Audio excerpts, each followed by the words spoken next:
Hello दोस्तों, एक बार फिर से आप सभी का बहुत बहुत स्वागत है। आज की क्लास में हम लोग बात करेंगे साउंड चैप्टर की, जिसको हिंदी में हम लोग ध्वनि कहते हैं। इसके क्वेश्चन एग्जाम में आपसे पूछे जाते हैं, तरह तरह से क्वेश्चन पूछे जाते हैं। फ्रीक्वेंसी के क्वेश्चन पूछे जाते हैं, आवृत्ति के क्वेश्चन पूछे जाते हैं। एक पहाड़ी है जिसपे से एक आदमी ने बंदूक चलाई, फिर उस दूसरा आदमी दूसरे पहाड़ी पे खड़ा है, उसको कितने देर बाद सुनाई देगा। इस तरह से अलग अलग क्वेश्चन बना करके आपसे एग्जाम में पूछे जाते हैं। ठीक है, तो ये जो सारे चैप्टर्स होते हैं, मतलब सारे जो क्वेश्चन होते हैं वो ध्वनि के क्वेश्चन होते हैं। इसके ही कॉन्सेप्ट से मिल करके आते हैं। तो देखिए यहाँ पर हमने क्या किया है, बहुत सारी चीज़ों को लिख दिया है और इस पूरे चैप्टर को, जो कि बहुत ही बड़ा चैप्टर है, लेकिन हमने इसको पूरा समराइज करने की कोशिश की है। कम से कम शब्दों में इसको लिखने की कोशिश की है। यहाँ पर आप हमारे पीछे देख सकते हैं बोर्ड पर हमने इसको लिख दिया है। पहले हम लोग इस चीज़ों को समझेंगे। अब इन चीज़ों को क्यों समझेंगे, क्योंकि अगर हमको ये नहीं पता है कि फ्रीक्वेंसी क्या होती है, उसका फॉर्मूला क्या होता है, उससे रिलेटेड हमको चीज़ें नहीं पता है, तो फिर हमको प्रॉब्लम हो सकती है क्वेश्चन को करने में। क्योंकि जैसे हमको फ्रीक्वेंसी नहीं पता है, उसका फॉर्मूला नहीं पता है, हमको दोलन नहीं पता है, हमको वेव्स नहीं पता है, यानी कि थ्योरी उसकी नहीं पता है, तो हमको प्रॉब्लम हो सकती है न्यूमेरिकल को सॉल्व करने में। तो इन चीज़ों को थोड़ा सा पहले हम लोग समझेंगे और देन हम लोग आज की ही क्लास में न्यूमेरिकल भी करने वाले हैं। ठीक है, जैसा कि हम लोग हर एक क्लास में करते आ रहे हैं। ठीक है, तो चलिए यहाँ पर कुछ पॉइंट्स हैं, इनको पहले समझते हैं। और साथ ही साथ हम आपसे ये भी कहना चाहेंगे कि आज की जो क्लास है, इसमें थोड़ा सा ये जो लेटर्स हैं, जो वर्ड्स लिखे गए हैं इसमें, ये थोड़ा सा आपको पतले पतले दिख रहे होंगे, क्योंकि ये मार्कर थोड़ा सा पतला चल रहा है। ठीक है, न्यू मार्कर है, तो जिसकी वजह से आप क्या कर लीजिए, फ़ोन की स्क्रीन को ऐसा बड़ा बड़ा कर लीजिए और थोड़ा सा क्वालिटी को इंक्रीज कर लीजिए। क्वालिटी आपको 1080 तक मिलेगी, आप उस पर भी देख सकते हैं। इतना अगर आपको इंटरनेट नहीं प्रोवाइड होता है, मिलता है, तो आप 360, 720 जिस पे भी चाहें उस पर देख सकते हैं। ठीक है, पूरी क्वालिटी में वीडियो अपलोड की जाती है। तो देखिए यहाँ पर जो पॉइंट्स है पहले उसको समझते हैं। सबसे पहले बात करते हैं कि देखिए, अब इससे घबराइएगा नहीं, इस क्वेश्चन मतलब इस चैप्टर से घबराइएगा नहीं। बहुत ही आसान तरीके से आपको सरल से सरल तरीके से समझ में आ जाएगा कि इसको क्या क्या करना है, उसमें क्या किन चीज़ों को हमको पढ़ना है। देखिए, सबसे पहले बात करते हैं पेरियोडिक मोशन की, जिसको हम लोग हिंदी में कहते हैं आवर्त गति। ठीक है, क्या कहते हैं, आवर्त गति कहते हैं। तो देखिए, इस फिगर से ही हम लोग सारी चीज़ों को समझने वाले हैं। एक फिगर हमने यहाँ पर बना दिया है। देखिए, जो आवाज़ होती है, जो आपकी साउंड होती है, वो कहाँ से आती है, ठीक है, किस वजह से आती है। कभी जैसे हम लोग बोलते हैं, या फिर जैसे कोई चीज़ चल रही है, तो जैसा कुछ चीज़ किसी से टकराती है, जैसा ये मान लीजिए कि हमारा हाथ है, ये हाथ से टकरा है तो आवाज़ आती है। तो ये इसका बेसिक प्रिंसिपल कहाँ से आता है कि आवाज़ आती कहाँ से है। ठीक है, ये बेसिक प्रिंसिपल है कि आवाज़ इसका आती कहाँ से। तो वो उसका होता है कंपन की वजह से आवाज़ जो है आती है, वाइब्रेशन की वजह से आवाज़ आती है। जो हमारा साउंड का चैप्टर होता है, कभी कभी आप देखेंगे तो उस चैप्टर का नाम वाइब्रेशन के भी नाम से दिया जाता है। ठीक है, साउंड एंड वाइब्रेशन। ठीक है, तो वहाँ पे वाइब्रेशन के वजह से ही, कंपन के वजह से ही जो है साउंड जनरेट होती है। जैसा हम बोल रहे हैं, तो हमारे जो गला है उसमें अगर आप टच करके अगर आप वाइब्रेशन को फील करना चाहते हो, आप कुछ मत कीजिए, आपके पास, आपके शरीर के पास में आप जैसा बोल रहे हैं, बस ऐसा गले के पास में ऐसा हाथ रख लीजिए और आप देखेंगे कि वो ऐसा घरघराहट, थोड़ा सा वाइब्रेशन टाइप सा होना स्टार्ट करेगा। ठीक है, तो उसी के वजह से, ठीक है, ये साउंड्स निकलते हैं और तरह तरह के वाइब्रेशन की वजह से तरह तरह के साउंड्स निकलते हैं। ठीक है, जो हमारे हिंदी के लेटर्स जैसे कि क, उसका वाइब्रेशन कुछ और होगा। ठीक है, ख, उसका वाइब्रेशन कुछ और होगा। इसी तरीके से ABCD में ABC सबका वाइब्रेशन क्या होगा, अलग अलग होगा। तो अलग अलग वाइब्रेशन जब हमारी बॉडी जनरेट करती है तो अलग अलग साउंड हमको सुनाई देता है। अब ये सारी चीज़ें हमारे माइंड में स्टोर होती हैं बचपन से लेकर के अभी तक। ठीक है, तो जब वो वाइब्रेशन स्टोर होती है तो फिर हमको जैसे बोलना है क, तो हम उस वाली वाइब्रेशन को माइंड क्या करता है, भेजता है। तो फिर जो आपका मुंह है, जबान है, वो उस वाइब्रेशन को रिलीज करती है, जिसकी वजह से वैसा साउंड सुनाई देता है और ये होता है कि ये वर्ड आदमी बोल रहा है। ठीक है, तो वही चीज़ हर के साथ होती है। जैसा कि अब हमारे पास में यहाँ पर कोई चीज़, जैसे मान लीजिए कि हमारे पास ये प्लास्टिक है। ठीक है, अगर ये स्टील होता तो और अच्छे से होता। इसको ऐसे पकड़ के हम ऐसे ऐसे करेंगे। अगर आप एक स्टील पकड़ के ऐसे करके ऐसे छोड़ेंगे तो आप देखेंगे वो ऐसे ऐसे करके ऐसा देर बारी ऐसा हिलता रहेगा। तो ये क्या कर रहा है, ऐसा करके ये वाइब्रेट करता है। ठीक है, और उसकी वजह से आप देखेंगे ऐसे भन भन भन भन करके आवाज़ भी आती है। या फिर जैसा फैन चलता है, या फिर जैसा मच्छर अपना पंख ऐसे से फड़फड़ाता है, तो फड़फड़ाने का मतलब क्या है, वो इस तरीके से मोशन करता है और इसी वजह से उसमें आवाज़ आती है। बहुत ही छोटी, बस एकदम पतली सी आवाज़ आती है, भिनभिनाहट की जो कि बहुत इरिटेटिंग होती है। ठीक है, चलिए तो यहाँ पर बात करेंगे उसी चीज़ को, ठीक है, लेकर के। तो यहाँ पर देखिए क्या किया गया है, अरेंजमेंट क्या किया गया है, एक चीज़ से एक धागे को बांधा गया और धागे में से एक बॉल को लटका दिया गया है। बॉल को जब हम लटकाएंगे तो आप खुद से समझ सकते हैं बॉल नया रहेगी, नया रहेगी, बॉल यहाँ पर रहेगी। क्यों? क्योंकि उसको सीधा सीधा धरती इस तरीके से खींचती है। ठीक है, तो यहाँ पर ये रुकी हुई है। अब हमने क्या किया, बॉल को ऐसे पकड़ा और यहाँ तक लाया और छोड़ दिया। ठीक है, जब हमने छोड़ दिया तो बॉल क्या कही, बॉल या फिर मान लीजिए कि इधर थी, हमने इधर पकड़ा, ठीक है, छोड़ दिया, तो फिर बॉल उधर जाएगी, फिर से इधर आएगी, फिर इधर। तो अब इसमें एक मोशन होना स्टार्ट हो जाएगा और इसी मोशन को हम लोग क्या कहते हैं, पेरियोडिक मोशन। पेरियोडिक मोशन क्या होता है? पेरियोडिक मोशन ऐसा मोशन होता है जिसमें समय निश्चित होता है और जो आपका साइकिल है, जैसा कि मान लीजिए कि यहाँ पर हमने यहाँ से छोड़ा, ये इधर जा रहा है, फिर इधर, मतलब कि यहाँ से इधर, जितना चलने का डिस्टेंस है वो फिक्स रहता है और समय फिक्स रहता है कि 1 सेकंड में यहाँ, 1 सेकंड में यहाँ, 1 सेकंड में यहाँ, 1 सेकंड में यहाँ। तो अब इस मोशन को हम लोग क्या कहेंगे, इस मोशन को हम क्या कहेंगे, पेरियोडिक मोशन। कैसी मोशन? Periodic motion. जैसे कि घड़ी होती है, घड़ी की सुई पेंडुलम वाली आपने घड़ी देखी होगी, उस तरीके से चलती रहती है। तो उसमें क्या होता है, 1 सेकंड इधर, 1 सेकंड इधर, 1 सेकंड इधर, 1 सेकंड इधर।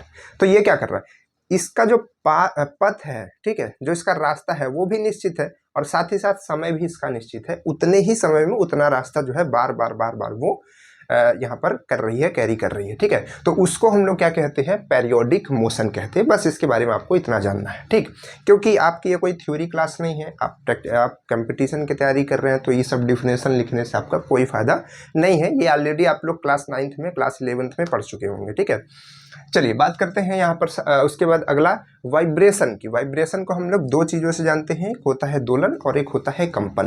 कंपन और दोलन 2 नामों से जानते हैं। तो कंपन कहिए या फिर दोलन कहिए, ये क्या होता है समझिए इस बात को।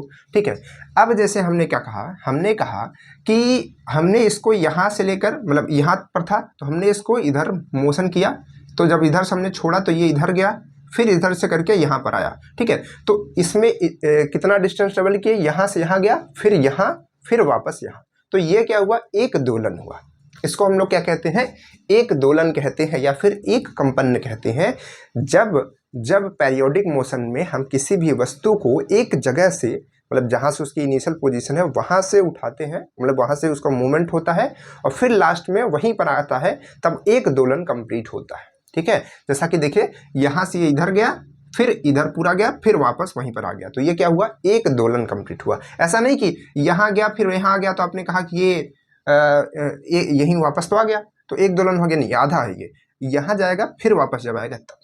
ठीक है, यानी कि ये जो आप ये देख रहे हैं ना, एरो इधर गई, इधर गई, इधर गई, इतना जो है आपका ये एक दोलन होता है। ठीक है, इसी को हम लोग क्या कहते हैं, एक कंपन कह सकते हैं, एक दोलन कह सकते हैं। ठीक, इसके बाद क्या है, डिस्प्लेसमेंट क्या होता है, विस्थापन क्या होता है।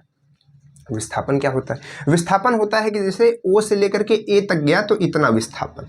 ठीक है, ए से लेकर के ओ तक गया, मतलब वापस आया तो एक विस्थापन मान सकते हैं, या फिर डायरेक्ट ए से लेकर के बी तक एक विस्थापन, फिर बी से लेकर के ओ तक फिर से तीसरा विस्थापन। तो इस छोटे छोटे पार्ट को विस्थापन कहते हैं। मतलब कि जो उसकी ओरिजिनल पोजीशन, जो उसकी इनिशियल पोजीशन थी स्टार्टिंग में जहाँ पर रुका हुआ था, ठीक है, वहाँ से लेकर के जिस भी पॉइंट पे हम नापना चाहते हैं उसके बीच की जो डिस्टेंस होती है उसको हम लोग क्या कहते हैं, विस्थापन कहते हैं। जैसे कि हम कहेंगे कि यहाँ से ए पॉइंट पर कितना विस्थापन हुआ, तो ए पॉइंट पर यहाँ से हम नापेंगे इतना विस्थापन। हमने कहेंगे बी पॉइंट पे कितना विस्थापन हुआ, तो यहाँ से लेकर यहाँ तक नापेंगे इतना विस्थापन। ठीक है, तो ये हमारा विस्थापन होता है, कितना उसने डिस्टेंस ट्रेवल की। ठीक, और इनिशियल पोजीशन से ही बार बार नापेंगे, ध्यान रखिएगा। और विस्थापन आपको ऐसे भी पता है कि ये जो है शॉर्टेस्ट डिस्टेंस होती है, छोटी दूरी होती है। ठीक है, न्यूनतम दूरी होती है। ठीक, उसके बाद बात करते हैं आयाम की। ठीक है, एप्लीट्यूड बोलते हैं इसको इंग्लिश में। तो ये क्या होता है, आयाम क्या होता है, आयाम क्या होता है, जैसा कि हम इसको पकड़ के छोड़ेंगे। जैसा सोचिए कि हमने बॉल को ऐसे पकड़ा, ऐसे करके इतना, और ऐसा छोड़ दिया इस तरीके से, तो बॉल जो है इधर कुछ हाइट पे जाएगी, फिर इधर उतनी ही हाइट पे। और एक चीज़ यहाँ समझिएगा, जितनी हाइट पे इधर करके छोड़ेंगे उतनी ही हाइट पे इधर जाएगी, फिर इधर। हाँ, कि यहाँ पर ये होना चाहिए कि हवा वगैरह का जो है रजिस्ट नहीं होना चाहिए, क्योंकि जब आप ऐसे करके छोड़ेंगे तो जब ये वापस आ रही होगी तो इसको कुछ ना कुछ हवा, अगर चल रही है तब तो बहुत ज़्यादा रजिस्ट करेगी, रुकी भी है फिर भी ये रजिस्ट करती है। तो ये सारी जो प्रैक्टिकल्स किए जाते हैं सब वैक्यूम के लिए होते हैं। ठीक है, तो यहाँ पर जब है इस तरीके से आप छोड़ेंगे हवा भी एक तरीके से हम आइडियली मान सकते हैं कि वो ज़्यादा बहुत फर्क नहीं करती है, लेकिन हाँ कि तेज़ी से ना चल रही हो बस, क्योंकि अगर तेज़ी से चलती है, कभी अगर आपने प्रैक्टिकल किए होंगे दोलन गति के, ठीक है, पीरियोडिक के किए होंगे इस तरीके से, तो उसमें एक चीज़ होता है कि जब ये प्रैक्टिकल करो, आपको टीचर बताते होंगे कि जब ये प्रैक्टिकल स्टार्ट करना तो फ़ैन बंद कर देना, है ना।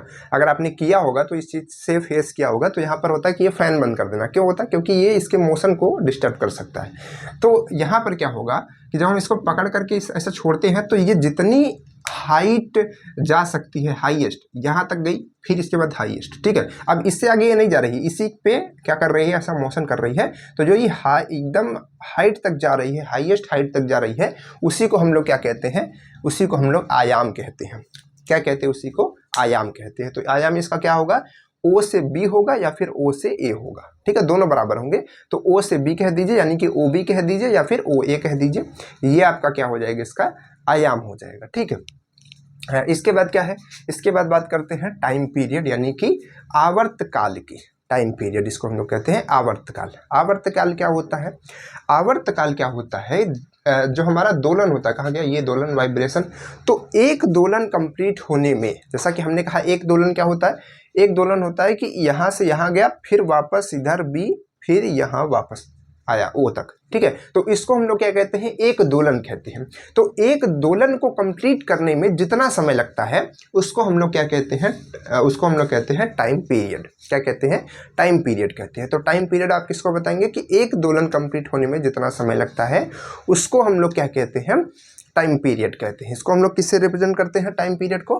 टाइम पीरियड को हम लोग T से रिप्रेजेंट करते हैं। यहाँ पर लिखना चाहिए था, चलिए हम लिख देते हैं। T से इसको हम लोग क्या करते हैं, रिप्रेजेंट करते हैं, दर्शाते हैं, दिखाते हैं, ठीक है।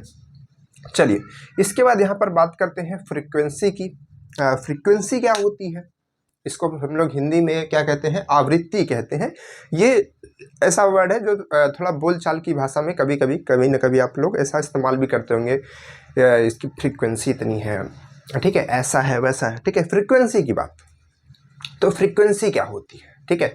तो एक सेकंड में, ध्यान से सुनिएगा, एक सेकंड में कोई कंपन करती हुई जो वस्तु है वो जितना दोलन कर लेती है उसको हम लोग उसकी क्या कहते हैं, फ्रीक्वेंसी कहते हैं। फ्रीक्वेंसी किसको कहते हैं?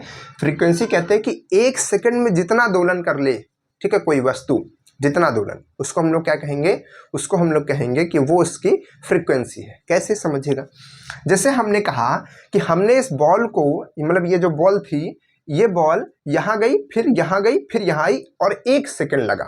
ध्यान से समझिएगा, यहाँ गई और यहाँ। भाई अगर कोई चीज़ तेजी से ऐसे मूवमेंट कर रही है तो ऐसे तो कर सकती है, एक सेकंड में कर सकती है। तो ये यहाँ गई, यहाँ आई, इसका मतलब ये हुआ कि इसने एक दोलन कंप्लीट किया। कितना दोलन कंप्लीट किया? एक दोलन कंप्लीट किया। और कितने सेकंड में किया? एक सेकंड में। तो इसकी फ्रीक्वेंसी कितनी होगी? एक हो जाएगी, ठीक है।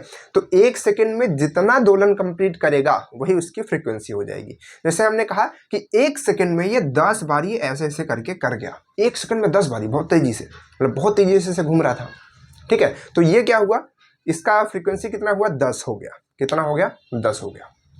जैसे कि हम लोग की वॉइस होती है, आवाज़ होती है, ठीक है, तो उसकी भी फ्रीक्वेंसी होती है। जब हम बोलते हैं तो वेव्स निकलती है। अभी हम आपको वेव्स के बारे में पढ़ाएंगे। देखिए यहाँ पर तरंग जो है, कहा गया ये वेव्स के बारे में पढ़ाएंगे। दो तरीके की तरंगे होती है, अनुप्रस्थ और अनुदैर्ध्य, ठीक है। तो दो तरीके की तरंगे भी होती हैं, तो इनके बारे में जब बताएंगे तो इसमें आप देखेंगे कि इसमें भी तरंगे निकलती हैं, ठीक है। और इनका जो है फ्रीक्वेंसी जो होती है ज़्यादा होती है, ठीक। मान लीजिए कि कम से कम 20 प्लस तो होती है, ठीक है। हम लोग जो आवाज़ें सुन पाते हैं नॉर्मली वो 20 से ज़्यादा फ्रीक्वेंसी होती है। इसका कहने का मतलब है कि वो एक सेकंड में 20 बारी ऐसा कंपन कर जाती हैं, ठीक है, तभी तो उनकी फ्रीक्वेंसी 20 से ज़्यादा है। तो फ्रीक्वेंसी आप किसको बताएंगे कि एक सेकंड में जितना दोलन हो जाता है वो उसका फ्रीक्वेंसी होता है। बात सिंपल, ठीक। तो इसको हम लोग किसी और रिप्रेजेंट करते हैं, इसको हम लोग रिप्रेजेंट करते हैं एफ से, ठीक है। कहीं कहीं इसको हम लोग दूसरे वर्ड से भी रिप्रेजेंट करते हैं, जैसा कि लेमडा वगैरह से भी करते हैं। नहीं, लेमडा से नहीं करते, लेमडा से तो तरंग दैर्ध्य को करते हैं। एन से भी करते हैं, ये एन, ठीक है, एन से भी करते हैं, लेकिन हम लोग एफ से भी इसको करते हैं, ठीक है। एफ से, एफ मतलब फ्रीक्वेंसी, ठीक है, एफ से फ्रीक्वेंसी, ठीक है, करते हैं। तो ये करते हैं। इसके बाद यहाँ पर बात करते हैं वेव मोशन क्या होता है। वेव मोशन क्या होता है? वेव मोशन क्या होता है? तो देखिए, जब कोई चीज़ कंपन करती है, जैसा कि हम आपको एक अपनी बातचीत के हिसाब से बताते हैं कि जैसा मान लीजिए कि आप हमारे सामने यहाँ पर खड़े हुए हैं, ठीक है, हम यहाँ पर खड़े हुए हैं और हम क्या कर रहे हैं, अपने मुंह से बोल रहे हैं और आपको सुनाई दे रहा है। कैसे सुनाई दे रहा है?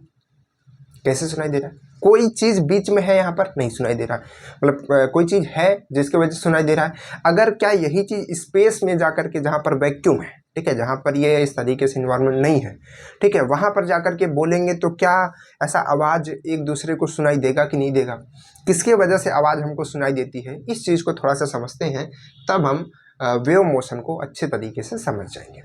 वेव मोशन क्या होता है? जैसा कि मान लीजिए हमने क्या किया, हमने, अब समझिएगा, आप यहाँ पर खड़े हुए हैं, ठीक है, आप यहाँ पे खड़े हैं और हम क्या कर रहे हैं, हम इस पे ऐसा हिट करने जा रहे हैं। अभी देखिए शांति है, कुछ भी आवाज़ मान लीजिए नहीं आ रही, एकदम आप इमेजिन कीजिए कि आप कुछ भी आवाज़ नहीं आ रही है, ठीक है। चलिए इसमें नहीं, इसमें मारते हैं, थोड़ा सा आवाज़ करेगा, है ना, ये बोतल है ना, आवाज़ करेगी। चलिए, तो अब हमने क्या किया, इस तरीके से हमने लिया था, आप यहाँ खड़े थे, हमने क्या किया, इस पे ऐसा हिट किया और आपको जस्ट आवाज़ सुनाई दी। अब इस पूरे प्रोसेस में हुआ क्या, इस चीज़ को समझिए। अब इस पूरे प्रोसेस में क्या हुआ? इस पूरे प्रोसेस में ये हुआ कि ये एक बॉटल था, ठीक है, ये एक क्या था, बॉटल था, इस तरीके से, ठीक। अब बॉटल पे जब हिट किया गया तो बॉटल में क्या हुआ, बॉटल में कंपन हुआ, ऐसा, ये ऐसा कंपन किया, थोड़ा सा ऐसा कंपन किया, ठीक है। जितना ज़्यादा तेजी से हिट करेंगे उतना ज़्यादा कंपन करेंगे। तो यहाँ पर ये कंपन किया और जब ये कंपन किया, मतलब ऐसा वाइब्रेट किया, ठीक है, हम थोड़ा सा ऐसा वाइब्रेशन का इसमें ऐसा बना देते हैं, ठीक है। इसने क्या किया, ऐसा मान लीजिए, देखिए इसने ऐसा थोड़ा सा वाइब्रेशन किया, ये ऐसा सा मतलब वाइब्रेशन किया, ठीक है। अब जब इसने वाइब्रेशन किया तो इसके आसपास में क्या है, इसके आसपास में क्या है, मतलब आप यहाँ पर है, ठीक है, ये देखिए ये आप है, ठीक है, अच्छा लग रहा है ना।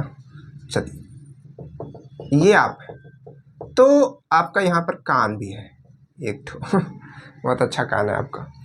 तो ये मान लीजिए आपका दोस्त का है ना, अपना मत मानिए, तो दोस्त का मान लीजिए, ठीक है, दोस्त का सब कुछ अच्छा होता है। चलिए, तो यहाँ पर क्या है कि आपके कान और इस बॉटल के बीच में क्या है, क्या है, हवा है, हवा के कण है, ठीक है, कुछ धूल के कण होंगे, कुछ हवा के कण होंगे, बहुत सारी चीजें इसमें बीच में है। तो जब इसमें वाइब्रेशन आपने किया इसे, तो इसने क्या किया, इस वाले पार्ट को ऐसा धक्का दिया, ऐसा मारा, ठीक है, उसने ऐसा मारा।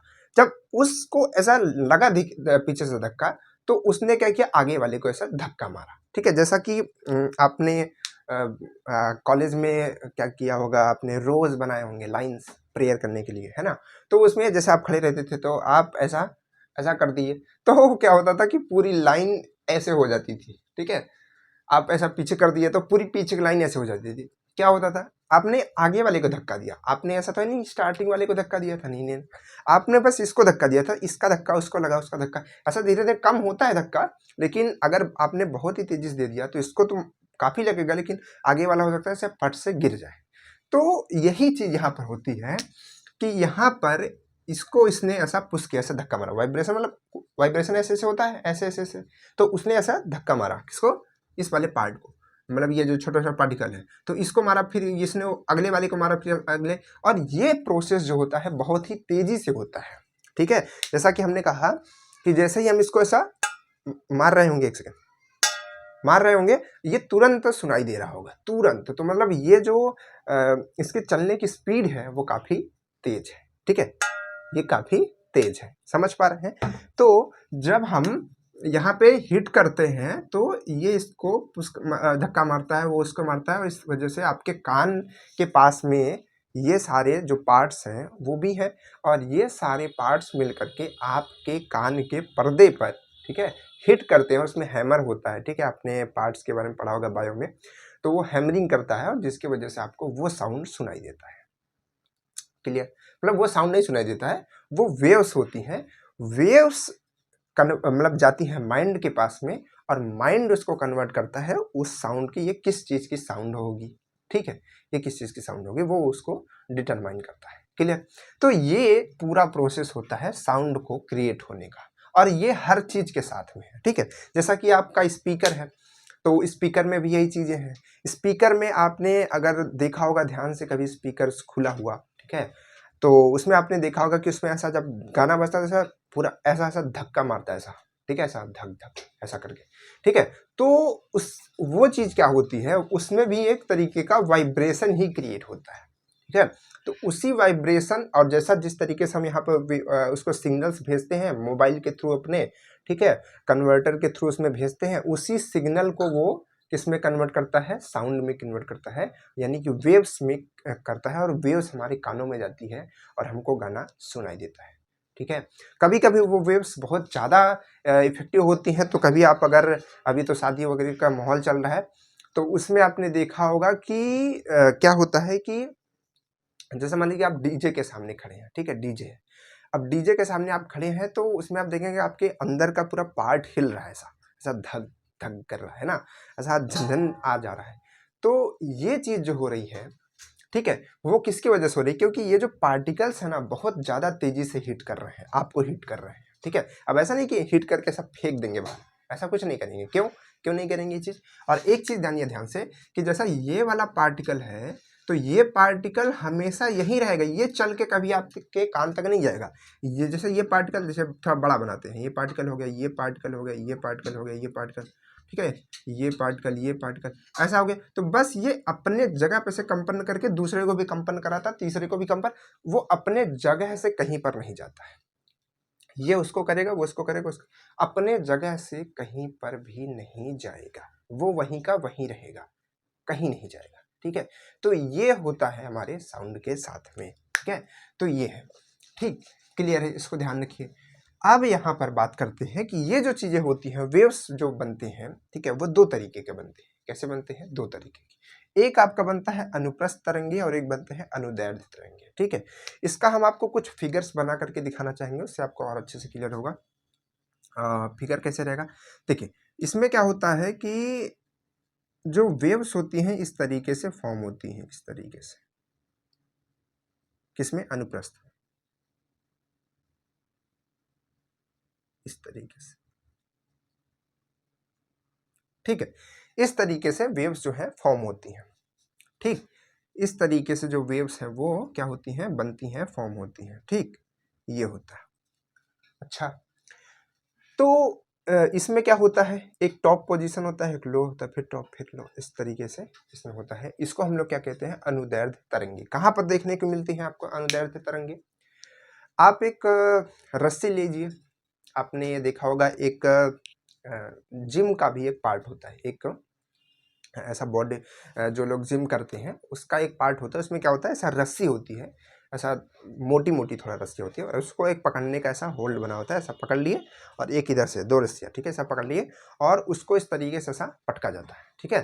तो जब वो उसको ऐसे इस तरीके से पटक रहे होते हैं ऐसा ऐसा करके, तो उसमें आप देखते हैं कि वो रस्सियाँ कुछ इसी तरीके से ऐसा जो है जमीन पे बनती है। या फिर आप एक ऐसा धागे को ले लीजिए, ठीक है, थोड़ा बढ़िया धागा ले, और उसको ऐसे ऐसे करके ऐसे पटक दीजिए, तो आप देखेंगे वही जो चीज है ऐसे करते हुए आगे भागेगी, यानी कि इसमें वेव्स बन जाएगी, ठीक है। या फिर कभी आपने देखा होगा कि जब कोई पानी होगा, ठीक है, जैसा कि धारदार पानी होगा, जैसे कि पंप का पानी होगा, पतली पाइप से निकल रहा होगा, और उसको आप ऐसे दबा करके भेजने की कोशिश करेंगे, या फिर बहुत ही तेजी से होगा, तो वो इस तरीके से ऐसा करके फॉर्म करके जाता है आगे। तो वो जो यहाँ पर वेव्स बनती हैं उसको हम लोग क्या कहते हैं, इस तरीके से उसको हम लोग अनुप्रस्थ तरंगे कहते हैं, ठीक है। अभी इन सारी चीज़ों की बहुत डिटेल में नहीं जाना है, बस आपको न्यूमेरिकल सॉल्व करने हैं, तो इसका थ्योरी लिखना ये क्या है वो सब आपको नहीं समझना है, ठीक है। उसके बाद बात करते हैं अनुदैर्ध्य तरंगे। अनुदैर्ध्य तरंगे कैसे होती हैं, अनुदैर्ध्य तरंगे देखिए कैसे काम करती हैं। अनुदैर्ध्य तरंगों का भी एक हम डायग्राम आपको बना करके दिखाते हैं, ठीक। इसको भी थोड़ा सा समझने की कोशिश कीजिएगा, देखिएगा, थोड़ा सा बनाते हैं ना।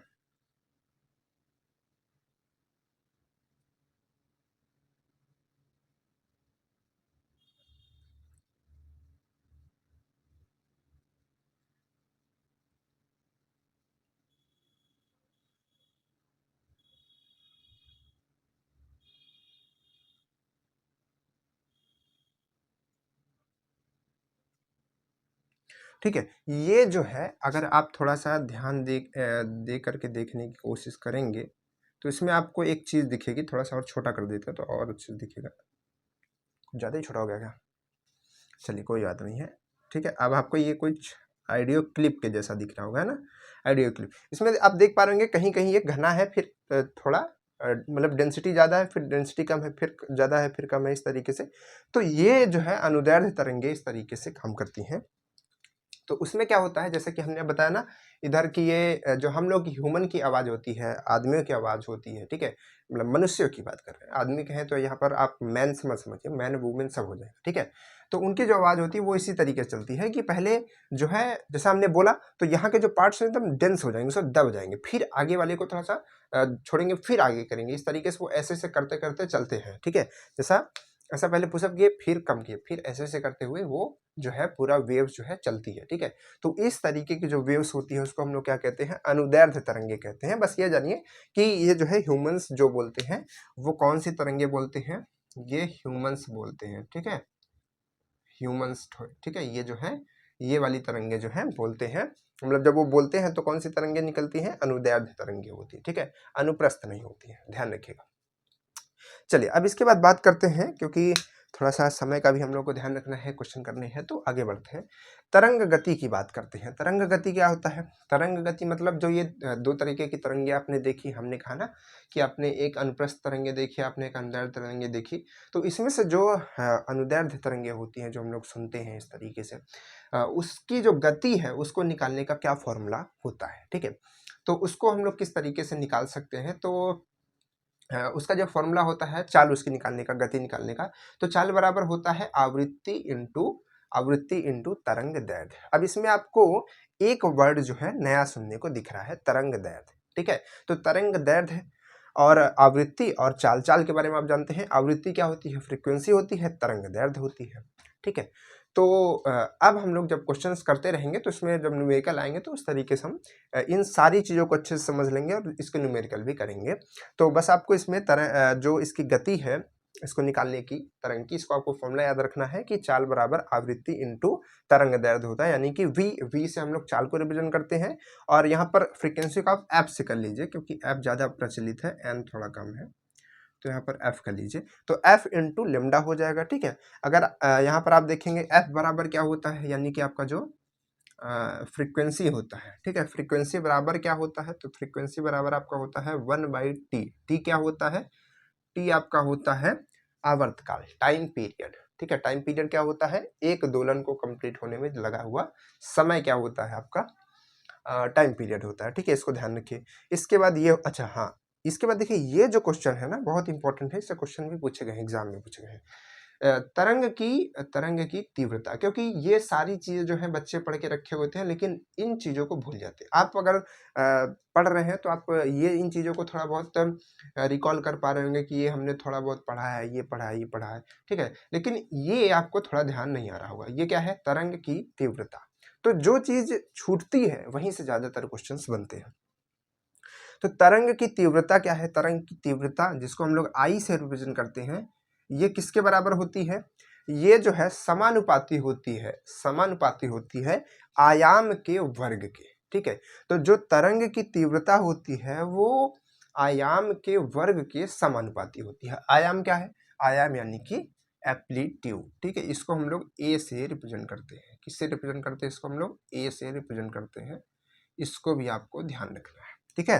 तो जब भी आपको आयाम पूछे या फिर तरंग की तीव्रता पूछे और उसमें आयाम दिया हो, तो आप सीधे सीधे ये रिलेशन जो है लगा सकते हैं और वहां से उसको निकाल सकते हैं। अभी क्वेश्चन इसका भी एक समझेंगे, ठीक। चलिए इसके बाद बात करते हैं ध्वनि की, ध्वनि तरंग के प्रकार। तो यानी कि जो हम लोग ध्वनि उत्पन्न करते हैं, ठीक है, सुनने वाली, बोलने वाली, उसके कितने प्रकार होते हैं, ठीक है, जो आदमी बोलता है ध्वनि, ठीक है।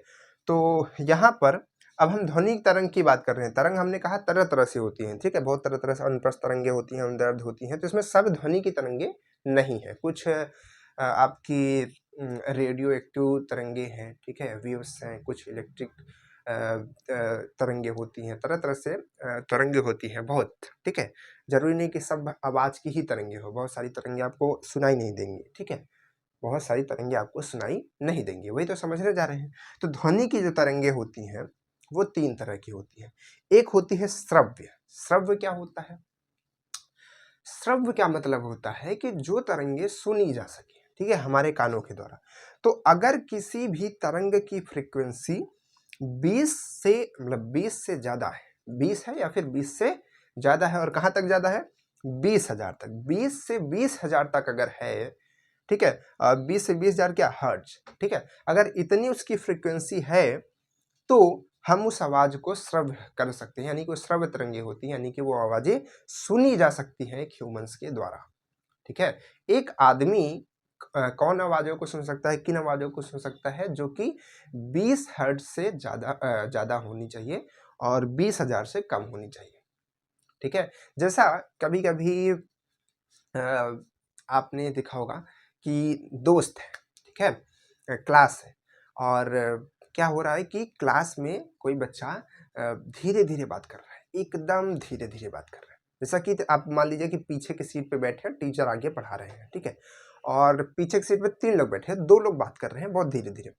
आप तीसरे व्यक्ति हैं, 2 लोग आपके बगल में बैठे हैं, बात कर रहे हैं, और वो इतना धीरे बात कर रहे हैं कि आपको तो सुनाई जा रहा है लेकिन टीचर तक आवाज नहीं जा रही। इसका क्या मतलब हुआ? इसका मतलब ये हुआ कि जो ये लोग वेव्स जनरेट कर रहे हैं, जो ये लोग फ्रीक्वेंसी जनरेट कर रहे हैं अपनी आवाज से, वो फ्रीक्वेंसी आप तक आते आते तो ठीक है, ठीक है, उसकी फ्रीक्वेंसी 20 हर्ट्ज से ज़्यादा होगी तभी आपको सुनाई दे रही हो सकता है 25 हो, 30 हो, 40 हो, ठीक है, उतना हो तब आपको सुनाई दे रही है, लेकिन वो फ्रीक्वेंसी उतना दूर तक टीचर तक नहीं पहुंच पा रही, जिसकी वजह से उनको सुनाई नहीं दे रहा है। बात क्लियर है?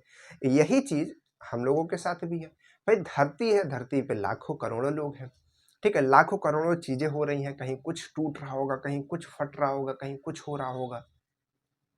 तो क्या हर एक आवाज आपको सुनाई देती है? अगर ये होता तो आपको हर समय इतनी आवाज सुनाई देती रहती, इतनी आवाज सुनाई देती रहती कि आदमी ऐसे ही पागल होकर मर जाता, ठीक है। तो क्योंकि वो बहुत दूर है तो उनकी यहाँ तक आते आते फ्रीक्वेंसी एकदम डाउन हो जाती है, ठीक है, तो जिसकी वजह से हमको वो सुनाई नहीं देता है, ठीक। तो ये काम होता है, ठीक है। तो नहीं तो जैसे मान लीजिए हमारा घर है, ठीक है, 40-50 किलोमीटर दूर, अगर आवाज कम ना होती तो वहां से कोई बोलता तो हमको सुनाई दे देता, ठीक है। तो हमको कोई किसी चीज की जरूरत ना पड़ती, तो फोन वगैरह की जरूरत क्यों पड़ती है? फोन वगैरह की जरूरत से क्या होता है? फोन से क्या होता है? फोन में भी तो वेव्स ही जाती है, ठीक है, जो हम बोलते हैं वेव्स के फॉर्म में दूसरे जगह जाती है, लेकिन वो ऐसी वेव्स होती हैं जो चल सकती हैं इतनी दूरी तक, ठीक है, और बाद में वहां पर उनको फिर से वॉइस में कन्वर्ट कर लिया जाता है। क्या होता है फोन में? जैसा कि मान लीजिए हमारे पास ये फोन है, ठीक है, ये फोन हो गया। अब फोन में हमने जब बोला तो ये वॉइस रिकॉर्ड किया, अब ये वॉइस को जनरेट किया एक ऐसी वेव के फॉर्म में जो हमारे घर तक जा सकती है। अब ये वेव्स यहाँ से निकल करके गई हमारे घर तक, और हमारे घर के कहाँ? एक डिवाइस में। कौन सा डिवाइस का नाम? फोन, ठीक है, दूसरे फोन में गई। अब उस फोन से वो फोन क्या कर रहा है? उसी जो सिग्नल्स आ रहे हैं उसके पास में, उसी को फिर से वो नॉर्मल जो है हमारा ध्वनि तरंगों में कन्वर्ट कर दे रहा है, तो वॉइस जो है सुनाई दे रही है। बस यही काम होता है। हम भी जो बोलते हैं वो एक तरीके की तरंग ही है, जो इससे जाती है वो भी तरंग ही है, लेकिन ये जो तरंगे होती है वो सुनाई नहीं देती हैं, वो अलग तरीके की तरंगे होती हैं, लेकिन बाद में उसको ध्वनि तरंगों में कन्वर्ट कर लिया जाता है, जिसकी वजह से हमको ये लगता है कि हमारी आवाज वहां तक जा रही है, ठीक है। तो ये प्रोसेस होकर के काम होता है, ठीक है, ध्यान रखिएगा। तो हम लोग ये श्रव्य तरंगे होती हैं। अवश्रव्य तरंगे कौन सी होती हैं? अवश्रव्य तरंगे जो होती हैं जो 20 हर्ट्ज से कम होती हैं, जो टीचर को सुनाई नहीं दे रही थी ना, वही वाली होती हैं, ठीक है, 20 हर्ट्ज से कम होती हैं, ठीक है। 20 हर्ट्ज मतलब बहुत ही कम आवाज, मतलब जो आज आवाज आप सुन नहीं पा रहे हैं, जान जाइए कि वो 20 हर्ट्ज से कम फ्रीक्वेंसी पे चल रही होंगी, ठीक है। अगर कोई आवाज 20 हर्ट्ज से कम फ्रीक्वेंसी पे आपके सामने से गुजर जाए, आपके कानों से गुजर जाए, सुनाई नहीं देगी, ठीक है। कोई ऐसे जानवर हो, कोई ऐसी जीव हो, कोई ऐसी चीजें हो जो 20 हर्ट्ज से कम पे बात कर सकते हो, ठीक है, एक काफी दूर पर, जैसे मान लीजिए आपके एक इस तरफ आदमी खड़ा और एक इस तरफ खड़ा है, और ये 20 हर्ट्ज तक वॉइस को बोल सकता है और ये 20 हर्ट्ज सुन सकता है, ठीक है। अच्छा, कभी कभी आपने एक व्यक्ति का नाम सुना होगा जैसा जिसका कान खराब हो जाता है, ठीक है, हो सकता है आपके घर में हो, आपके दादाजी हों, आपके दादी जी हों, आपके कोई भी रिलेटिव्स हो सकते हैं। तो उसमें आप देखेंगे कि आप अगर धीरे से बोल रहे हैं, आप लोग बात कर ले रहे हैं, लेकिन उनको सुनाई नहीं दे रहा। क्यों? क्योंकि उनका जो डिवाइस है, ठीक है, जो रिसीवर है उनका कान, ठीक है, वो अब उतनी फ्रिक्वेंसी को सुनने लायक नहीं बचा हुआ है, ठीक है। समय के हिसाब से वो खराब हो चुका है, ठीक है, तो उनको उतना सुनाई नहीं दे रहा है। तो जस्ट वही चीज़ होती है, ठीक है।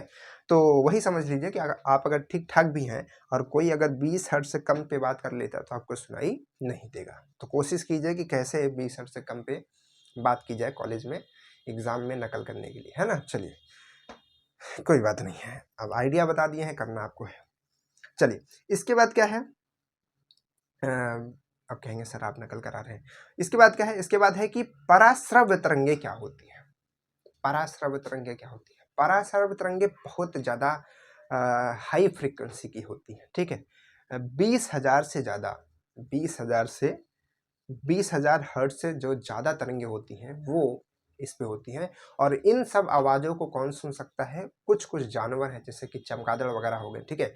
तो ये सब जो हैं इनसे ज़्यादा फ्रीक्वेंसी पे जो है आवाज़ों को सुन सकते हैं, समझ सकते हैं। अगर हम लोगों के कान के पास में इतनी आवाज़ें आ जाएंगी तो हमको वो आवाज़ें समझ ही नहीं आएंगी कि कह रहा है, या सुनाई के मतलब ऐसा, या फिर सुनाई ना दे, एकदम कान फटने लगे, ठीक है। और अगर सुनाई भी देगा तो क्या हो रहा है, क्या कहना है, ठीक है, क्या बात है, वो हमको समझ नहीं आएगी, ठीक है। तो ये चीज़ें होने वाली हैं। तो ये हो गया प्रकार। अब इसके बाद बात करते हैं कुछ और पॉइंट्स की, ठीक है, जो हमारे लिए ज़रूरी हैं, क्वेश्चंस को करने के लिए ज़रूरी हैं। वो क्या है, इसमें कुछ पॉइंट्स है। पहला पॉइंट, दूसरा पॉइंट, पहला पॉइंट, दूसरा, तीसरा, चौथा, पांचवा, 5 पॉइंट्स और हैं, ठीक है। इनको समझते हैं, फिर हम लोग न्यूमेरिकल करते हैं, ठीक। तो देखिए सबसे पहला पॉइंट हमारा ये है, और एक चीज़ हम आपको और बताना चाहेंगे कि जो हमारी आवाज़ होती है, वॉइस, ठीक है, ये प्रेशर पे डिपेंड नहीं करती है। जैसा कि हवा है, ठीक है, अगर आप इसमें कितना भी प्रेशर लगा दीजिए, प्रेशर, ऐसा प्रेशर, ठीक है, तो ये प्रेशर पे डिपेंड नहीं करती है। किस पे डिपेंड करती है? टेम्परेचर पे डिपेंड करती है। अगर हवा का टेम्परेचर मान लीजिए कि जैसा अभी नॉर्मल ये रूम है, ठीक है, गर्मी का मौसम भी चल रहा है, तो कितना भी कम हम अगर बताएं तो इसका जो टेम्परेचर होगा लगभग 35 तक तो होगा ही होगा, ठीक है, 35 डिग्री सेल्सियस होगा, ठीक है, ज़्यादा ही होगा। तो 35 डिग्री है मान लीजिए, तो 35 डिग्री है, लेकिन क्या होता है दोपहर, जैसा अभी मान लीजिए सुबह है, ठीक है, तो मतलब जैसे मान लीजिए कि अभी 10 बज रहे हैं, ठीक है, 35 से 12 बज जाता है। 12 बजे क्या होगा, 12 बजे मान लीजिए कि, या फिर मान लीजिए 11 बजे, ये जो टेम्परेचर है 35 से बढ़ करके 36 हो जाता है। क्या हो जाता है? 36। तो अब यहाँ पर क्या होगा कि जब ये 35 डिग्री, तो जो हम बोल रहे थे अपने रूम के अंदर, ठीक है, अपने रूम के अंदर, वो जो आवाज निकल रही थी, उसकी जो रफ्तार थी, ठीक है, उसकी मान लीजिए कि रफ्तार अगर हम कहें कि 340 मीटर पर सेकेंड होगी, ठीक है, मान लीजिए नॉर्मल, ठीक है, 340 मीटर पर सेकेंड नहीं होगी, तो 36 अगर हो जाएगा तो उसका जो चाल है, जो उसका रफ्तार है, ठीक है, वो क्या हो जाएगी, इतना बढ़ जाएगी। तो टोटल कितना हो जाएगी, 340.6 मीटर पर सेकेंड हो जाएगी, ठीक है। अगर 1 डिग्री और बढ़ जाता है, मान लीजिए कि 37 हो जाता है, या फिर मान लीजिए सीधे सीधे हम कहते हैं 10 डिग्री बढ़ जाता है, कितना हो जाता है, 10 डिग्री बढ़ करके 46 पे पहुंच जाता है, ठीक है, 46 पे पहुंच जाता है। तो 46 पे पहुंच जाता है तो इसका मतलब 10 बढ़ा, तो इसमें भी 10 से मल्टीप्लाई करेंगे, ठीक है, कि 1 बढ़ने पे कितना बढ़ता है, 10 बढ़ने पे 6 बढ़ेगा, ठीक है। तो जो हमारा 340 चल रहा था, अब वो क्या हो जाएगा, सीधे सीधे 346 मीटर पर सेकेंड हो जाएगा, यानी कि 6 मीटर पर सेकेंड रफ्तार और बढ़ जाएगी। तो टेम्परेचर के बढ़ने के साथ साथ जो हमारा वॉइस का चलने का रफ्तार होता है, वो भी क्या हो जाता है, तेज हो जाता है, ठीक है।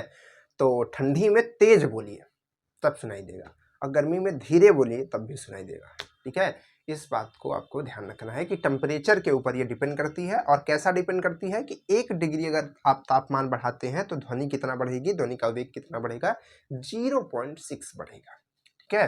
क्या बढ़ेगा, 0.6 बढ़ेगा। इसको आपको याद रखना है। क्लियर? कोई दिक्कत नहीं है। चलिए अब इसके बाद बात करते हैं कि जो इसका वेग होता है, ठीक है, वाइस का, ये वाइस नहीं है, ये वेग है इसका, v मतलब इसका वेलोसिटी, वेग, ठीक है। तो इसका वेलोसिटी जो है किस चीज़ पे डिपेंड करता है। अब इस चीज़ के लिए हम आपको कुछ और चीज़ों के बारे में बताना चाहेंगे, जैसा कि आवाज़ का मीडियम के बारे में बताना चाहेंगे, माध्यम के बारे में बताना चाहेंगे। जैसे आवाज़ है, यहाँ पर क्या है, हवा है, क्या है, हवा है, ठीक है। तो हाँ, जैसा कि हम हवा में बोलते हैं आवाज़ को, तो अगर हम इसकी रफ्तार इसमें देखें तो 0 डिग्री सेल्सियस पे, 0 डिग्री सेल्सियस पे इसकी जो आवाज़ होती है वो होती है 332 मीटर पर सेकेंड, ठीक है। नॉर्मली जो हम लोग कहने को कह देते हैं कि आवाज़ की रफ्तार जो है 332 मीटर पर सेकेंड होती है, लेकिन हमको उसमें एक चीज़ और ऐड करके बोलना चाहिए कि जो उसमें 332 होती है वो किस पे होती है, 0 डिग्री सेल्सियस पे होती है। और 0 डिग्री सेल्सियस का भी तापमान इसका मतलब नॉर्मल जो जैसा इधर का एरिया है, मतलब उत्तर प्रदेश का जो एरिया है, ऐसा नहीं होता कि कभी भी 0 डिग्री पहुंच जाए, ठीक है। तो हमेशा लगभग आपको 20 डिग्री 10 डिग्री कभी कभी ठंडी उंडी में आता है, ठीक है, 9 डिग्री तक आता है, तो इतना आता है तब भी यानी कि ये ज़्यादा ही रहेगा, ठीक है। यानी कि 6 इसमें और ऐड कर दीजिए, तो 6 ऐड कर देंगे तो लगभग ये आपका 338 जो है लगभग ये रहता है हर समय नॉर्मल, ठीक है। लेकिन मानने को ये माना जाता है 0 डिग्री पर। तो अब क्या होगा, हम क्या बता रहे थे, हाँ, मीडियम के बारे में। तो यहाँ पर क्या है, ये नॉर्मल आपका हवा में माना जा सकता है, हवा में। लेकिन जब यही आवाज़ जो है पानी के अंदर जाती है, पानी के अंदर क्या होता है, पानी के अंदर पार्टिकल और पास पास होते हैं। आपने 3 तरह के पदार्थ के बारे में पढ़ा होगा कि जो मैटर होता है वो there are 3 types of matter. First one is आपका सॉलिड, सेकंड लिक्विड और थर्ड आपका गैस होता है। तो आपने इसमें जाना कि सॉलिड के पास पास एकदम पार्टिकल्स होते हैं, लिक्विड के थोड़ा दूर दूर होते हैं, गैस के और दूर दूर होते हैं, ठीक है। तो जब गैस के पार्टिकल दूर दूर हैं, जैसे मान लीजिए कि एक पार्टिकल यहाँ पर है, एक पार्टिकल यहाँ पर, एक पार्टिकल यहाँ, इस तरीके से पार्टिकल्स हैं, ठीक है, इस तरीके से तो मान लीजिए कि अगर इसको वाइब्रेशन मिला तो ये यहाँ से चल कर जाएगा, फिर इसको टकराएगा, तो फिर इसको वाइब्रेशन देगा, तो फिर ये यहाँ से टकराएगा तो इसको देगा। तो इसमें समय लगेगा और रफ्तार जो होगी धीमी लगेगी, क्योंकि समय ज़्यादा लगा मतलब रफ्तार कम होगी, ठीक है। तो यही चीज़ क्या होती है लिक्विड में, लिक्विड में यही चीज़, ये चीज़ जो है और कम हो जाती है, मतलब कि जो पार्टिकल्स हैं वो और पास पास आ जाते हैं, ये आपको पता है।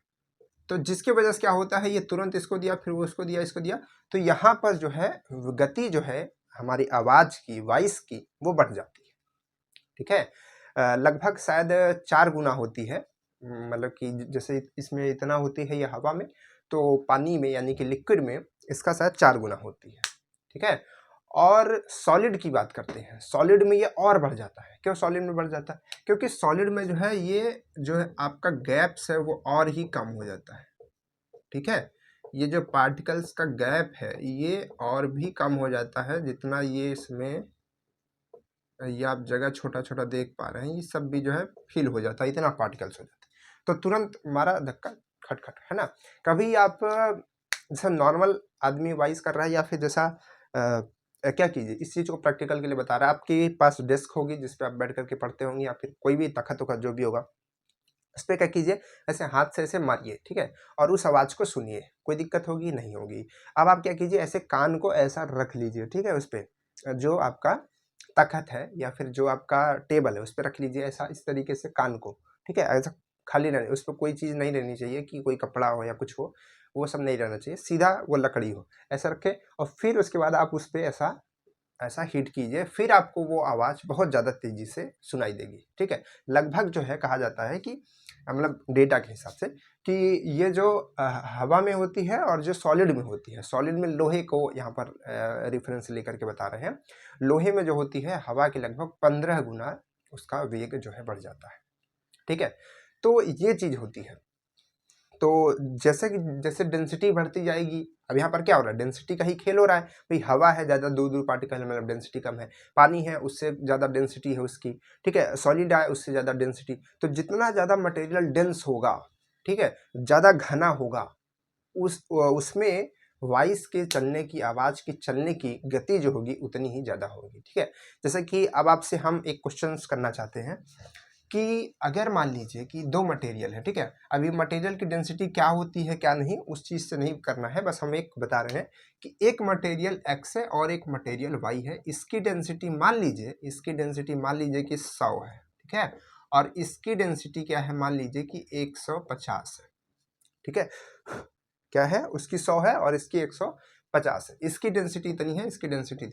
अब हम पूछते हैं कि x में या फिर y में किसमें आपके आवाज़ की वॉइस की रफ्तार गति, ठीक है, वेग ज़्यादा होगा, तो आप क्या जवाब, आपका जवाब क्या आना चाहिए, आपका जवाब आना चाहिए y। क्यों? क्योंकि इसकी डेंसिटी ज़्यादा है, ठीक, तो इसको आपको ध्यान रखना है।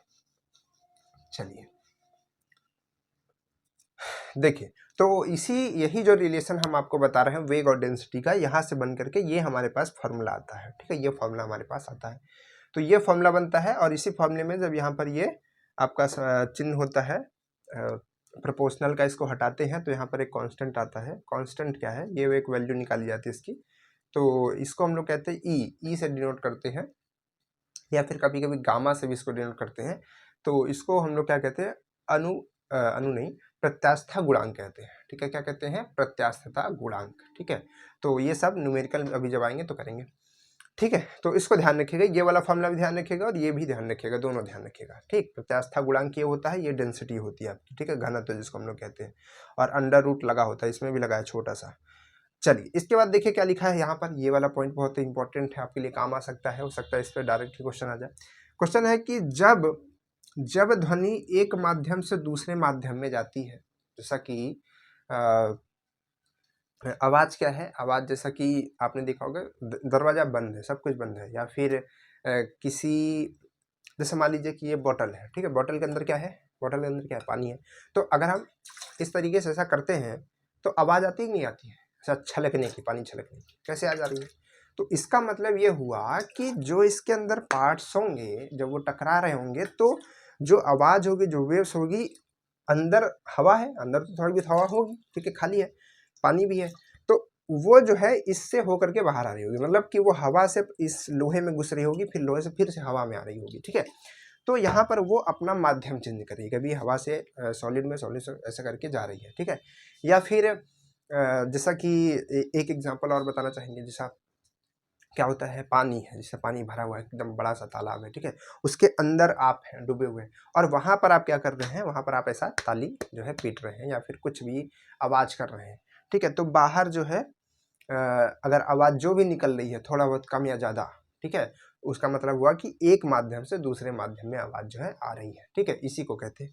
तो अब इसमें क्या होता है, एक माध्यम से दूसरे माध्यम में जब जाती है तो अब यहाँ पर तीन चीज़ें होती हैं, एक आपका चाल होता है, एक आपकी आवृत्ति होती है, और एक आपका क्या होता है, तरंग दैर्ध्य होता है, ठीक है, तरंग दैर्ध्य होता है, तो यही ज़्यादातर चीज़ें जो है जरूरी होती हैं।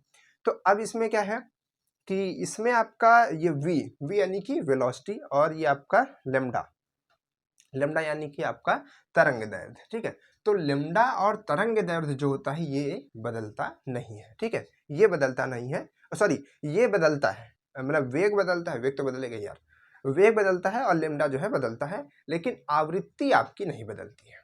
कौन नहीं बदलता है, आवृत्ति, यानी कि फ्रीक्वेंसी उसकी कभी नहीं चेंज होती है, चाहे एक माध्यम से दूसरे माध्यम में जा रहा हो, दूसरे से तीसरे जा रहा है, तीसरे से चौथे जा रहा है, किधर भी घूम रहा है, सब कुछ बदल जाएगा, उसका वेग भी बदल जाएगा। अभी पानी में से अगर बाहर आ रही है तो पानी में कुछ और सुनाई दे रहा है, लेकिन बाहर आएगी तो कम सुनाई देगी, ठीक है, या फिर जैसा कि आप ये काम कीजिए, अच्छा आपने ये प्रैक्टिकल किया होगा, आप कर सकते हैं, बच बचा के आप नहाते हैं, किसी भी टंकी में नहाते हैं, ठीक है, या फिर कोई आपका जहाँ पर भी तालाब वगैरह या जो जहाँ भी आप नहाते होंगे, ठीक है, कोई पूल होगा, स्विमिंग पूल, तो उसमें आप पानी के अंदर डूब जाइए, और पानी के अंदर से आप डूब जाइए थोड़ा देर के लिए, ठीक है, और ध्यान से, ठीक है, कोई नुकसान ना हो आपका, तो और बाहर से किसी को बोलिए कि आप हमको बोलिए ये बातें बताइए, ठीक है, और वो कितना भी चिल्लाता रहेगा आपके कानों तक आवाज़ नहीं जाएगी, अगर जाएगी भी तो बहुत कम जाएगी, ठीक है, कोई बाहर से शोर कर रहा है, ठीक है, आपको उसकी आवाज़ नहीं जाएगी, सब कुछ शांत है फिर भी नहीं जाएगी, ठीक है, जाएगी तो बहुत कम जाएगी।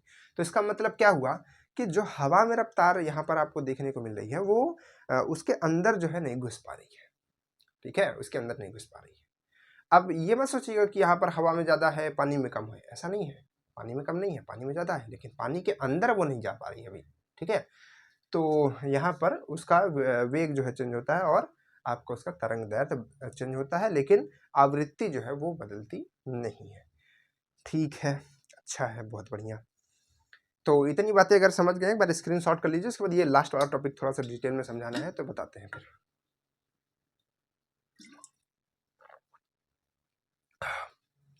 समझ गए नेट में, कोई दिक्कत नहीं है, सारे टॉपिक्स हो गए। अब इसके बाद क्या बचा है, इको। इको यानी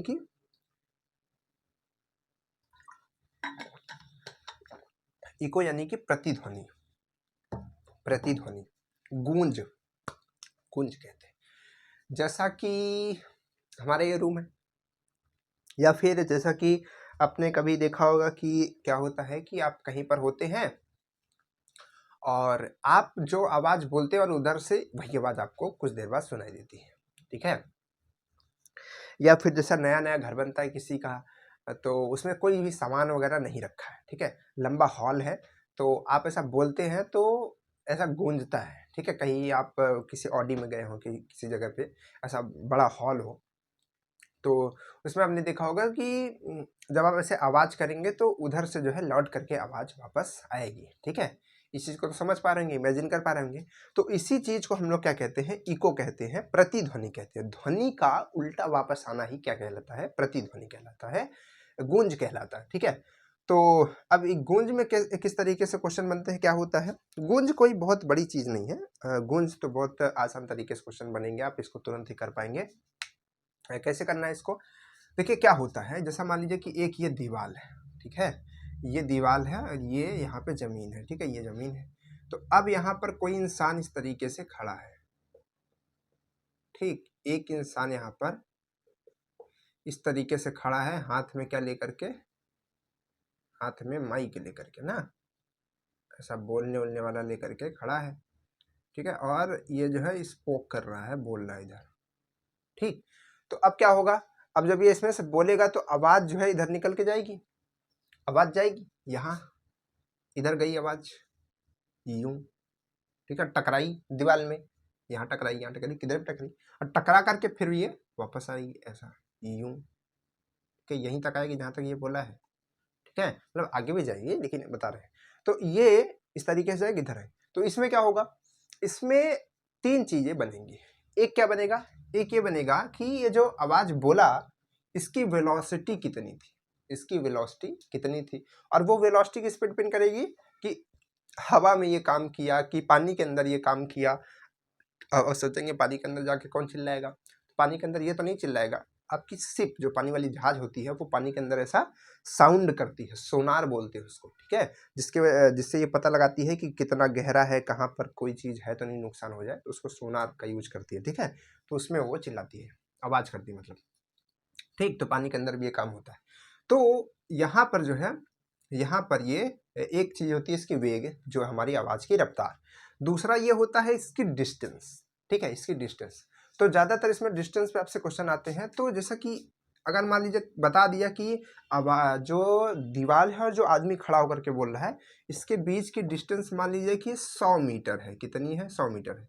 तो टोटल डिस्टेंस अगर आप इको के लिए देखेंगे तो जो आवाज़ को चलना पड़ रहा है टोटल डिस्टेंस, वो 100 जाना और 100 वापस आना, तो 100 इधर 100 इधर। तो इको के लिए ये जो आपकी डिस्टेंस होगी ना, ये जो डिस्टेंस होगी हमेशा वो 2D रहेगी, मतलब जो डिस्टेंस आपको दी जाएगी जहाँ से आवाज़ प्रोड्यूस हो रही है और जहाँ से ये टकरा रही है, ठीक है, तो उसके बीच के जो अगर डिस्टेंस दी जाएगी तो इको के लिए वही आवाज़ दोगुना लेकर के तब हमको सॉल्व करना पड़ेगा। क्यों, क्योंकि वो ऐसे जाएगी और वापस भी तो उतनी ही आएगी, उतना ही दूरी, ठीक है।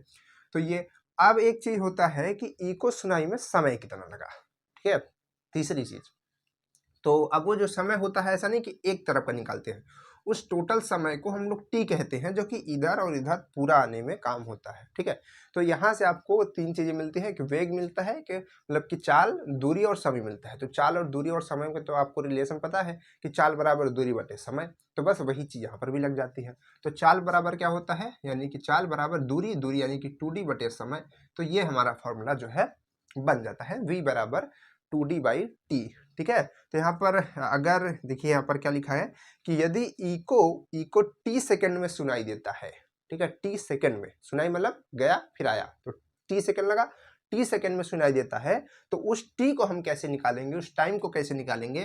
तो अब देखिए यहाँ से इस टी को उधर भेज दीजिए और वी को उधर लाइए, ठीक, वी को उधर लाएंगे तो फॉर्मूला क्या बन जाएगी, ये बन जाएगा कि नहीं बन जाएगा, 2D/v। तो यही फॉर्मूला तो है, टी निकालने के लिए हमको यहाँ पर जितना भी दूरी है और बटे में हमारी चाल, ठीक है, करेंगे तो हमको समय मिल जाएगा, ठीक है।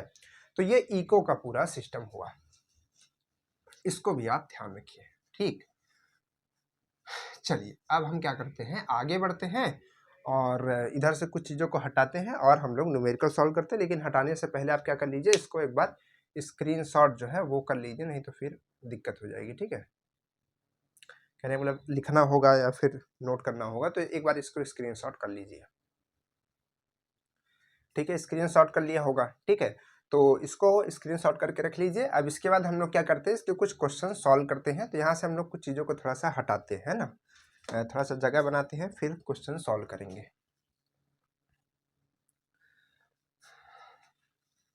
चलिए ये सबसे ज़्यादा जगह ले रहा है तो इसी को हटा देते हैं, है ना। और बाकी हम लोग के छोटे छोटे क्वेश्चंस हैं, मतलब जिस कॉन्सेप्ट पे बने हुए हैं, तो इधर के कुछ पॉइंट्स हटा देते हैं।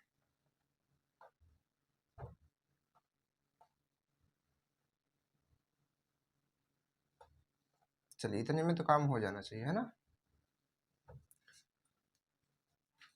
कम हो जाएगा इतने में।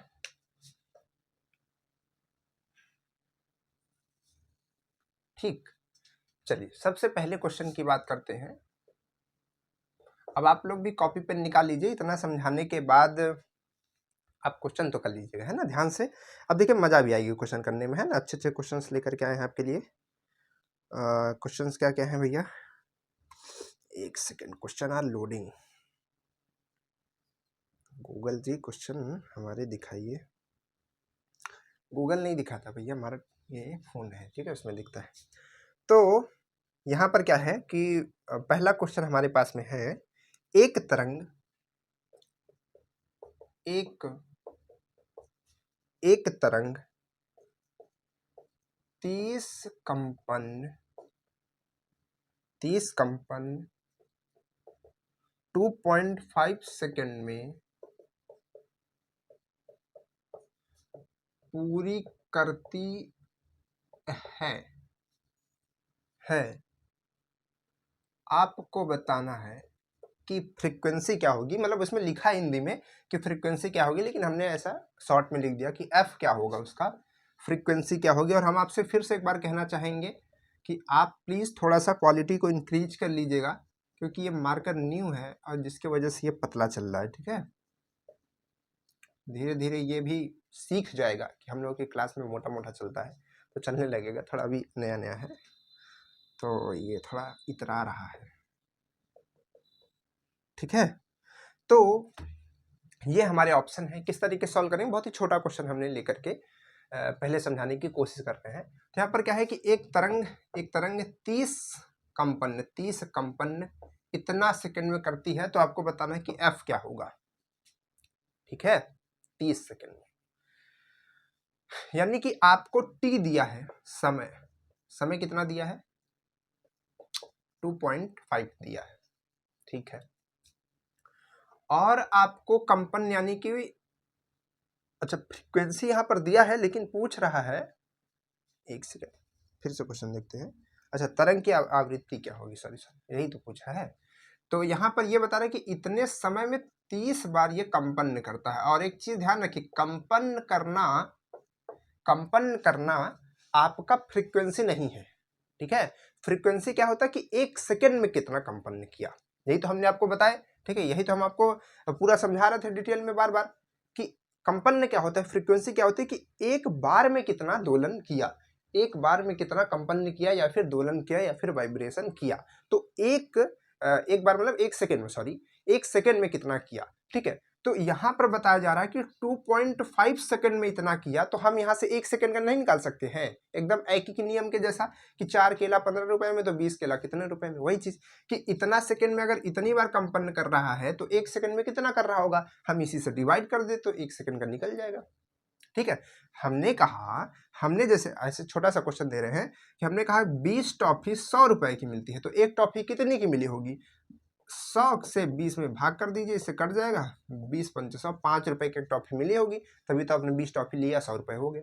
ठीक है, तो यहाँ पर हम क्या करेंगे, 1 सेकंड का निकालेंगे, तो ऐसा लिखेंगे कि 2.5 सेकंड में 30 कंपन। ठीक है, 30 कंपन, तो एक सेकंड में कितना कंपन होगा, 1 सेकंड में होगा 2.5 से डिवाइड कर देंगे, उतना कंपन आएगा। ठीक है, तो इसको डिवाइड करेंगे तो कैसे करेंगे, कैसे करेंगे भाई, ये आ जाएगा आपका 300, ये आपका आ जाएगा 25। ठीक है, तो 25 का अगर आप डिवाइड करेंगे, 25 को होता है 100, 4 बार 4 3 12। ठीक है, तो 25 का 12 में अगर आप मल्टीप्लाई करेंगे तो 300 होगा। ठीक है, तो यहाँ से इसको करेंगे तो ये 12 आएगा। ठीक है, कर लीजिएगा, नहीं तो 5 से काट करके देख लीजिए ना, 55 25, 5 6 30, 0 आ गया, फिर 12 पंचे 60, 12 आएगा कि नहीं आएगा, आ रहा है। तो ये 12 क्या आ रहा है, 12 कंपन आ रहा है। ठीक है, एकदम बेसिक से लेकर के समझिए कि इतना सेकंड में इतना कंपन आ रहा था, 1 सेकंड में इतना कंपन आ रहा है, और 1 सेकंड में जितना कंपन होता है, 1 सेकंड में जितना कंपन होता है वही तो फ्रीक्वेंसी होती है। तो 1 सेकंड में कंपन कितना हो रहा है, 1 सेकंड में कंपन हो रहा है 12, तो फ्रीक्वेंसी कितनी हो जाएगी, यानी कि एफ कितना हो जाएगा, 12 हर्ट्ज हो जाएगा। हो जाएगा कि नहीं हो जाएगा, यही तो समझाया था ना। चलिए, बहुत अच्छा, अगर आपने समझा, आपने इसको किया, बहुत अच्छा, गुड बॉय, 12 हर्ट्ज इसकी फ्रीक्वेंसी आ चुकी है। ठीक है, चलिए, अब ये फॉर्मूला जो है, मतलब ये जो क्वेश्चन है फॉर्मूले के बेस पे नहीं था, ये कॉन्सेप्ट के बेस पे था। अब जिसको यही नहीं पता होता, इसका डिफिनेशन नहीं पता होता फ्रीक्वेंसी का, कि फ्रीक्वेंसी क्या होती है, कि 1 सेकंड में जितना कंपन करे या फिर जितना दोलन करे, अगर जिसको ये नहीं पता होता तो वो इस चीज को निकालने में परेशान होता है, क्या ऐसा तो कुछ फॉर्मूला दिया नहीं है जिससे हम इसको निकाल सके, परेशान होता। ठीक है, फिर यहाँ से इसको डिवाइड करता, एफ देखता, टी देखता, फिर इससे निकालता, फिर सोचता कि यार जब टी दिया है तो फिर हमको ये क्या बोलते हैं 30 ठो क्यों दिया है कंपन, क्योंकि टी से ही हम इसको निकाल सकते थे। तो वो कभी के ऐसे करने की कोशिश करता कि एफ हमको निकालना है, हो सकता है शायद ये वाला ऐसे घुमाने के लिए दिया हो, और 1/0.5 कर देता, मतलब टी की वैल्यू रख देता। ठीक है, अब इसको सॉल्व करता, कोशिश करता कि ये 10/25 हो, मतलब 10/25 हो गया। ठीक है, अब इसको काटता, 2 लाता, इधर 5 लाता, ठीक है, इधर 2/5 करता और 0.4 लाता, देखता ऑप्शन में है ही नहीं, फिर परेशान होता। तो ये जो चीज़ें हैं, और हो सकता है अगर यही ऑप्शन में दे देता तो बहुत बच्चे टिक करके भी आ जाते, ऐसे ही होता है। तो यहाँ पर हमको इसका थ्योरी अगर मालूम है कि 1 सेकंड में कितना कंपन किया वही फ्रीक्वेंसी होती है, तो हम लोग को इतना सेकंड का दिया था, 1 के निकाल लिया, समझ गए वही आएगा। ठीक, चलिए हटाते हैं, आगे बढ़ते हैं, है ना। ये हो गया, नेक्स्ट क्वेश्चन क्या है, what is the next question, next question क्या है, देखिए नेक्स्ट क्वेश्चन है कि एक ही माध्यम में खुल जाओ, एक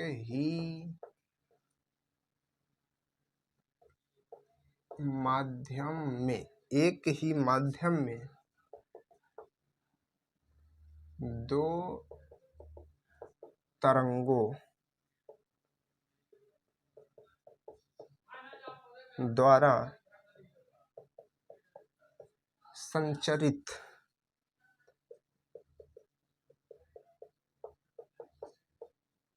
ऊर्जाओं, यानी भैया ऊर्जाओं का अनुपात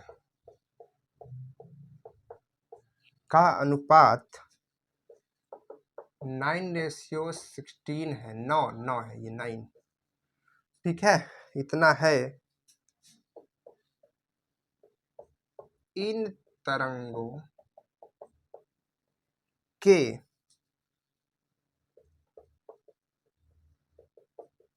आयामों में अनुपात होगा, ये आपसे पूछ रहा है। क्या है ऑप्शन, क्या है?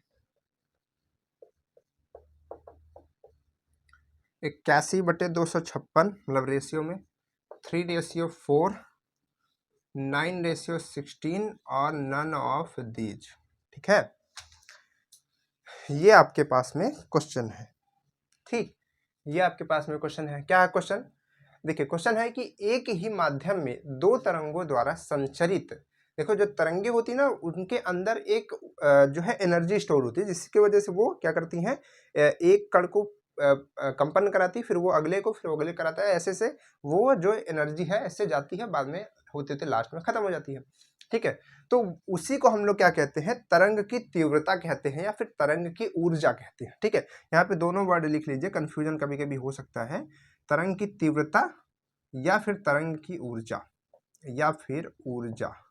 ठीक है, दोनों वर्ड देख लीजिए। तो इसको हम लोग आई से रिप्रेजेंट करते हैं, जो कि आयाम के वर्ग के क्या होता है, समानुपाती होता है। ठीक है, तो यही संचरित ऊर्जा का अनुपात ये दिया है। ठीक है, और इन तरंगों के आयामों का अनुपात आपसे पूछ रहा है। तो आयाम पूछ रहा है और तरंग की ऊर्जा दिया है, मतलब यही कॉन्सेप्ट हमारा लगना है। ठीक है, तो हमको पता है कि आई जो होता है किसके समानुपाती होता है, इसके समानुपाती होता है। ठीक है, समानुपाती होता है। तो हम क्या करेंगे, इसमें दो तरंगों की बात हो रही है, तो एक को हम क्या मान लेते हैं, I1 मान लेते हैं, तो इसका ये हो जाएगा। और एक को हम क्या करते हैं, I2 मान लेते हैं, I2 मान लेते हैं, तो इसका क्या हो जाएगा, A2 हो जाएगा, A2 का स्क्वायर हो जाएगा, यानी कि दूसरे का आयाम का स्क्वायर। लेकिन जब हम इनका रेशियो लेंगे तो ये चीज़ जो है इक्वल में आ जाएगी, क्योंकि कांस्टेंट वाला चीज़ जो है कट जाएगा। तो यहाँ से इनका जब हम रेशियो लेंगे, यानी कि I1/I2 करेंगे, तो ये हो जाएगा आपका A1 का स्क्वायर और इक्वल में A2 का स्क्वायर हो जाएगा। ठीक है, क्योंकि समानुपाती है तो सामने सामने हो जाएगा इसका स्क्वायर। तो ये हमारे पास बन करके फॉर्मूला आएगा इस चीज को सॉल्व करने का। ठीक, यहीं से बन करके आ रहा है, समझ पा रहे ना? क्योंकि देखिए अगर इसको हटाएंगे कुछ ना कुछ कांस्टेंट आएगा, इसको हटाएंगे कुछ ना कुछ कांस्टेंट आएगा, और जो कांस्टेंट इसमें आएगा वही इसमें भी आएगा। तो जब अपॉन करेंगे तो दोनों कट जाएगा कि नहीं कट जाएगा? ठीक है, तो जब कट जाएगा तो इक्वल रख सकते हैं सीधा। ठीक है, क्योंकि रेशियो की बात है, रेशियो की बात ना होती तब हमको ऐसे ही रखना पड़ता। ठीक, चलिए, तो अब क्या करते हैं, हमको ये दिया गया है कि पहली तरंग और दूसरी तरंग का जो रेशियो है वो हमको दिया गया है। कितना दिया गया है, 9:16 हमको दिया गया है। हमको आयामों का रेशियो बताना है, और ये A1 का स्क्वायर है, ये A2 का स्क्वायर है, और जब यहाँ पर उसका भी स्क्वायर है इसका भी स्क्वायर है, तो हम इन दोनों का होल स्क्वायर लिख सकते हैं नहीं? A1 अपॉन मतलब A2 और इसका होल स्क्वायर, ऐसा कर सकते हैं नहीं कर सकते? बिल्कुल कर सकते हैं, हमने आपको घातांक और करणी वाले में पढ़ाया था। अब क्या करना है, इस स्क्वायर को इधर भेजना। जब आप इसको इधर भेजेंगे तो ये किस फॉर्म में बदल जाएगा, अंडर रूट में बदल जाएगा, अंडर रूट में बदल जाएगा। अब ये 9 और 16 अंडर रूट से बाहर निकलेगा तो 3, और ये बाहर निकलेगा 4, और यहाँ पर ये A1 और ये A2। तो हम ये कह सकते हैं ना कि A1 और A2 का जो रेशियो बनेगा वो 3:4 बनेगा, यानी कि जो आयामों का रेशियो बनेगा वो क्या बनेगा, वो बनेगा 3:4। क्या बनेगा, 3:4। क्लियर है? तो इसको भी नोट कर लीजिए क्वेश्चन। ठीक है, और इसको सॉल्व कीजिएगा। आगे बढ़ते हैं नेक्स्ट क्वेश्चन की तरफ। चलिए आगे बढ़ते हैं।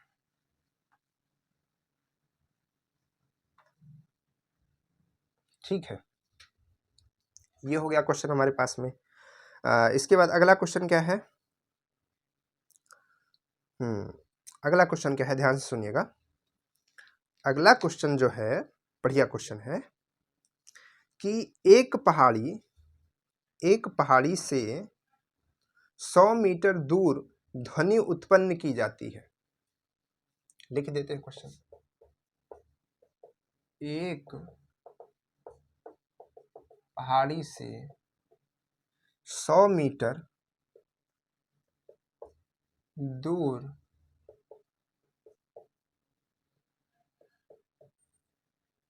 उत्पन्न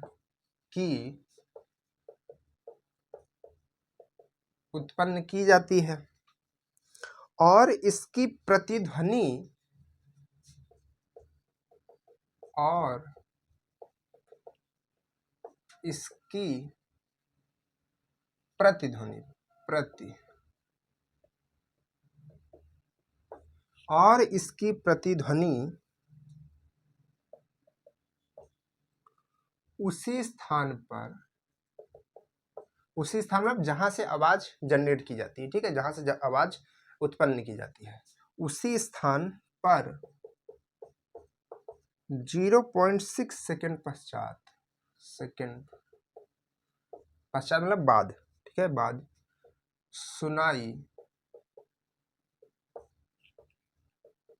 सुनाई पड़ती है, ठीक है, पड़ती है। आपको बताना है ध्वनि की या फिर ध्वनि का वेग जो है वो कितना होगा, ध्वनि का आपको वेग बताना है, ठीक है। आपके पास में ऑप्शन है 3.33 मीटर पर सेकंड में है सब कुछ, ठीक है, मीटर पर सेकंड, फिर उसके बाद 333.3 मीटर पर सेकंड, फिर उसके बाद है 330.0 मीटर पर सेकंड, और उसके बाद है नन ऑफ दीज, ठीक है, नन ऑफ दीज। तो अब इसको कैसे किया जाए समझिएगा थोड़ा सा। देखिए क्या क्या दिया है, पूछा क्या है, ध्वनि का वेग पूछ रहा है। वेग मतलब अब यहां पर ये इको वाली की बात है तो v बराबर क्या होता है 2d/t, यही होता है। और अगर ये नहीं भी आपको याद आ पा रहा है, आप कॉन्सेप्ट लगाइए कि एक पहाड़ी है, ठीक है, एक पहाड़ी से इतना मीटर दूर, ठीक है, ये पहाड़ है, ठीक है, ये क्या है, पहाड़ है, चलिए हम पहाड़ बना दिए। यहां पर एक इंसान जो है आवाज जो है जनरेट करता है, यहां से लेकर यहां तक की दूरी कितनी है, 100 मीटर है, कितनी है, 100 मीटर है, पहाड़ी से 100 मीटर है। तो अब जब आवाज चलेगी, आवाज की रफ्तार आपको निकालनी है, ध्यान रखिएगा। तो अब आपको v निकालना है, यानी कि वेलोसिटी निकालनी है, वेग निकालना है। तो वेग बराबर क्या होता है, दूरी बटे समय। तो आपको दूरी चाहिए और समय चाहिए, दो चीज चाहिए। तो अब आप मान लीजिए फॉर्मूला सबका भूल भी गए हैं, फिर भी आप सोचिए कि इको है, गूंज की बात हो रही है, तो ये ऐसे जाएगी फिर वापस आएगी, यानी कि 100 ये। तो दूरी तो इसमें ये हो गई कि 200 ट्रेवल करेगी, क्योंकि यही स्थान पर सुनने की बात हो रही है। और यहाँ पर क्या हो रहा है, इतने सेकंड बाद सुनने की बात हो रही है, ठीक है, समय भी आपको बता दिया। अब ये नहीं बता रहा कि इतने सेकंड टकराई फिर उतना ही समय लेने में आई। तो ये जो समय है ये टोटल समय है कि गई फिर आई, दोनों मिला करके समय है। और अगर आप एक का समय देखेंगे कितने में टकराई तो वो 0.3 होगा, और 0.3 वापस आने में, ठीक है, तब तो जाकर के 0.6 हुआ। तो समय भी आपको यहाँ पर दे दिया गया है 0.6। बस आप इसी को सॉल्व कर लेंगे, आंसर आ जाएगा, ठीक है। इसको सॉल्व कर लीजिए, इसको आप कट करेंगे तो ये आपका 100 हो जाएगा, इसको कट करेंगे तो 0.3 हो जाएगा। इसको आप थोड़ा सा और सॉल्व करेंगे तो 1000 और यहाँ से 3 आएगा, ठीक है। इसको आप भाग कर देंगे तो ये 300.3 हो जाएगा, या फिर 3 ऐसे चलता जाएगा, ठीक है, ये मीटर पर सेकंड। तो ये आपका आंसर जो है करेक्ट हो जाएगा। क्लियर है, समझ पा रहे हैं, नहीं समझ पा रहे, ठीक है। दूरी हमने निकाल लिया और हमने समय निकाल लिया, ठीक है। चाहे आप फॉर्मूले से निकाल लीजिए, चाहे आप कॉन्सेप्ट से निकाल लीजिए। आगे बढ़ते हैं, है ना, आगे बढ़ते हैं अगले क्वेश्चन की तरफ।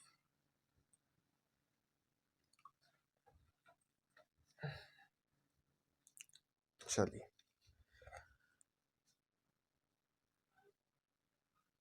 अगला वाला क्वेश्चन क्या है,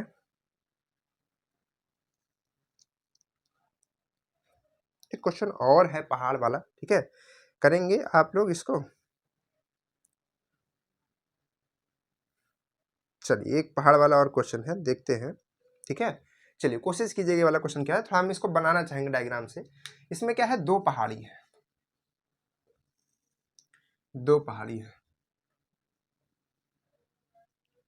पहाड़ी मतलब पहाड़, ठीक है, दो पहाड़ है, ठीक है। क्या किया गया, एक आदमी यहीं पे खड़ा है बीच में, एकदम बीच, मतलब वो कहीं भी हो सकता है, एकदम करेक्ट बीच में नहीं, ठीक है। अपना बढ़िया पैंट वैंट पहन के खड़ा है मस्त, ठीक है, ऐसे करके, ठीक है, ये खड़ा है, इसने क्या किया, हवा में फायरिंग कर दी इसे धानी, ठीक है, या फिर कुछ भी किसी भी तरीके से ताली बजाई, कुछ भी आवाज की, ठीक है। तो अब क्या होगा, अब जब इसने आवाज की, हु, चुप हो गया, आवाज करके चुप हो गया। अब क्या हुआ, उसको एक आवाज फिर से वापस सुनाई दी, हु, 2 सेकंड बाद, फिर एक आवाज सुनाई दी 3 सेकंड बाद, हु, समझ पा रहे, 3 सेकंड मतलब जो शुरू वाला समय था उसी से, है ना, नहीं कि सुनाई दिया फिर उसके 3 सेकंड, ऐसा नहीं है, ठीक है। एक सुनाई दिया हु, मतलब जब से बोला था चुप था, एक 2 सुनाई दिया, और जब से चुप था उसके बाद से 3 सेकंड, मतलब एक सुनाई दिया हु, फिर उसके बाद और सुनाई दिया हु, ठीक है, ऐसा मान सकते हैं। तो इसको 2 आवाज सुनाई दी, क्योंकि एक चोटी इधर थी, एक चोटी इधर थी, ठीक है। अब इसमें आपको ये बताना है, एक 2 सेकंड बाद सुनाई देती है, एक 3 सेकंड बाद सुनाई देती है। अगर हवा में ध्वनि की रफ्तार, इसमें क्या लिखा है, क्वेश्चन में दे दिया है, तो आप उसी का इस्तेमाल करेंगे, 332 मीटर पर सेकंड है, तो ये बताइए कि पहाड़ियों के बीच की दूरी क्या होगी, ठीक है। पहाड़ियों के बीच की दूरी आपको बतानी है, यानी कि ये डिस्टेंस आपको टोटल जो है बतानी है, ठीक है, ये डिस्टेंस आपको टोटल बतानी है, ठीक है। तो अब इस डिस्टेंस को आप कैसे निकाल पाएंगे, अब यहाँ पे किसका मामला लग रहा है, इको का मामला लग रहा है, गूंज हो रही है, इको का मामला है। तो इसको हम कैसे करेंगे, अब देखिए ये सब क्वेश्चन थोड़ा अब कॉन्सेप्चुअल क्वेश्चन आ रहे हैं, अभी तो छोटे छोटे थे, अब थोड़ा सा घुमा रहा है क्वेश्चन को। तो अब इसमें हम कैसे करेंगे कि हमको ये पता है, हमारे पास फॉर्मूला है कि वेग बराबर क्या होता है, 2d बाई टी होता है, ये हमको पता है, यानी कि चाल से हम ये निकाल सकते हैं कि d कितना होगा। और यहाँ पर 2d क्यों रख रहा है, क्योंकि जो आवाज इसको सुनाई देगी ना, वो इधर जाने के बाद फिर इधर टकराने के बाद सुन, यानी कि डिस्टेंस 2 ट्रेवल करेगी, लेकिन इसमें 2 डिस्टेंस आएगी, मतलब ये जो टोटल डिस्टेंस है इसको हम d को 2 भागों में बांटेंगे, ये टोटल d है, ये टोटल क्या है, अरे यार d लिखना है ना, b क्यों लिख रहे हैं, ये टोटल d है, लेकिन इसको हम 2 भागों में बांट रहे हैं, एक इतने में और एक इतने में, ठीक है।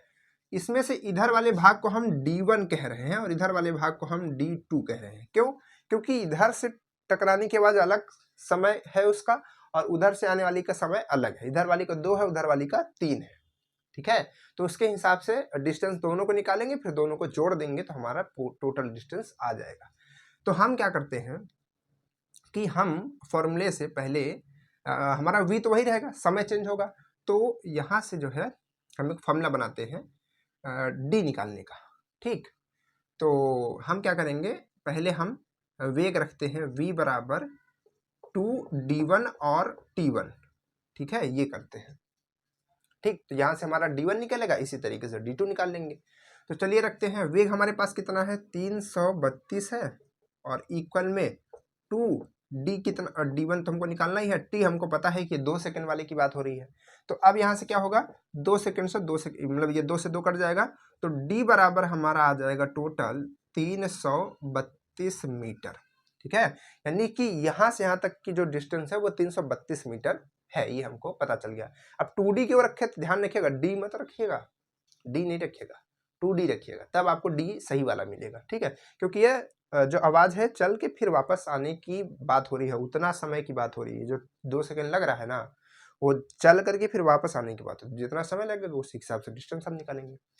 चलिए ये हो गया, अब हम निकालते हैं दूसरा वाला, यानी कि अपना दूसरा फार्मूला का इस्तेमाल करते हैं, v बराबर हम निकालेंगे 2d2 अपॉन t2, इसमें इसका इस्तेमाल करेंगे, d2 करेंगे तो t2 करेंगे। तो इसमें कैसे करेंगे, v हमारे पास कितना है, v तो वही रखेंगे 2, और d2 तो हमको निकालना ही है, और ये समय कितना है, 3 सेकंड का है ना, यानी कि अब की बारी तो नॉर्मल नहीं कट पाएगा, तो थोड़ा सा हम इसमें क्या करते हैं, जुगाड़ पानी करते हैं, यानी कि इसका इधर क्या करेंगे, मल्टीप्लाई करेंगे, उसको डिवाइड करेंगे, 2 से डिवाइड इसको कर देते हैं, और 3 से मल्टीप्लाई, तो 332 गुणित 3 और यहाँ पर 2, ठीक है। तो इसको डिवाइड कर देंगे ना, तो वो 16 दूना 32 होता है, क्या 16 दूना 32, तो 16 दूना 32, और फिर एक बचेगा 6 दूनी 12, इतना आएगा, और फिर मल्टीप्लाई में 3, मतलब इसको इससे डिवाइड किया, 3 का 3 बचा हुआ है, तो उसको मल्टीप्लाई करेंगे, 6 दूनी 12 का 2 हासिल लगेगा। इसको हम सॉल्व कर रहे हैं, ऊपर लिख रहे हैं, ठीक है, इसका ऊपर लिख रहे हैं, चलिए ऊपर लिखते हैं। तो छतरी का 18 का 8 भैया, 18 का 8 हासिल लगेगा 1, छतरी का 18 1, 19 का 9 हासिल लगेगा 1, ठीक है। 3 एकम 3 1 4, ठीक है। तो ये आ रहा है इतना मीटर इससे, ठीक है, निकल करके 498। अगर कैलकुलेशन गलत नहीं है तो फिर से एक बार देख लीजिए। 16 दूनी 32, 1 बचेगा, 6 दूनी 12, ठीक है। और 6 3 18 का 8 हासिल लगेगा 1, 6 3 18 19 हासिल लगेगा 1, ठीक है, कोई दिक्कत नहीं। तो अब हम दोनों डिस्टेंस को जोड़ देते हैं। ऑप्शन एक बार देख लेते हैं, ऑप्शन में क्या था। ऑप्शन में क्या क्या है, ऑप्शन में एक है 1660 मीटर, 830 मीटर और 966 मीटर और क्या है 880 मीटर, ठीक है। अब दोनों को एक बार जोड़ लीजिए, ठीक है। किसको किसको जोड़ना है, D1 और मतलब D निकालने के लिए आपको D1 प्लस D2 करना पड़ेगा। तो D1 कितना है भैया 332 और उसको जोड़िए तो 332। क्या लिख रहा है भाई तुम, क्या लिख रहे हो सर आप। यहाँ से 0 आ जाएगा, यहाँ से 3 आ जाएगा, यहाँ से 7 1 8, 830 आ रहा है, 830 मीटर, ठीक है। कितना आ जाएगा 830 मीटर यहाँ से आ जाएगा, ठीक है। तो 830 मीटर क्या आ गया, ये दोनों पहाड़ियों के चोटियों के बीच की दूरी या फिर दोनों पहाड़ी के बीच की दूरी आ गई, ठीक। क्लियर बा कि नहीं बा, क्लियर होना चाहिए।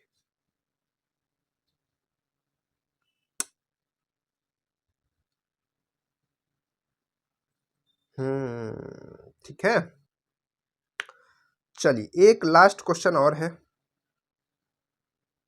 इसको भी कर लिया जाए। चलिए इसको भी करते हैं, इंपॉर्टेंट क्वेश्चन है ना। फिर ओवर करते हैं क्लास, क्योंकि काफ़ी क्वेश्चंस भी लगा चुके हैं, थ्योरी भी समझ चुके हैं। अगर जो अभी तो हम लोग रिवीजन भी करेंगे एक बार ना, पूरा अभी तो 1 महीना बचा उसमें क्वेश्चन करेंगे, तो और भी क्वेश्चन कराएंगे, ठीक है। लेकिन अभी इसको ख़त्म करेंगे कि आप लोग इसके और भी क्वेश्चन जितने भी हैं प्रैक्टिस करते रहिएगा, ठीक है। सारा कुछ हमने बता दिया, बस आपको प्रैक्टिस करना है क्वेश्चन की, ठीक है। क्योंकि जितना जल्दी से जल्दी हो सके इस महीने तक सब कुछ ख़त्म कर लेना है ना। अब ये ख़त्म हो जाएगा तो फिजिक्स का केवल 1 चैप्टर बचेगा, बस वही लाइट। फिर उसके बाद मैथ का 2 चैप्टर है, ठीक। तो आज ये ख़त्म ही हो गया लगभग। चलिए क्वेश्चन करते हैं, पहले क्वेश्चन, अभी जाना नहीं है, क्लास ख़त्म नहीं है। चलिए क्वेश्चन क्या है कि, क्वेश्चन ये है कि पृथ्वी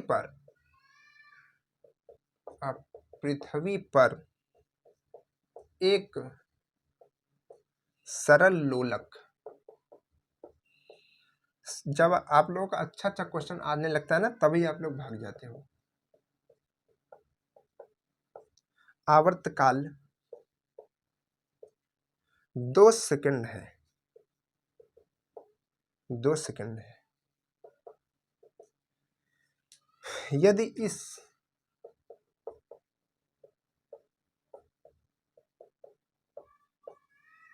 इस सरल लोलक को चंद्रमा पर, अब ये चंद्रमा पर कौन ले जाएगा भैया,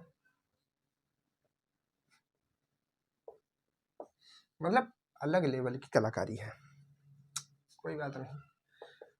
टीचर और स्टूडेंट को परेशान करने के लिए बहुत सारी चीज़ों का इंतजाम किया गया है, ठीक है।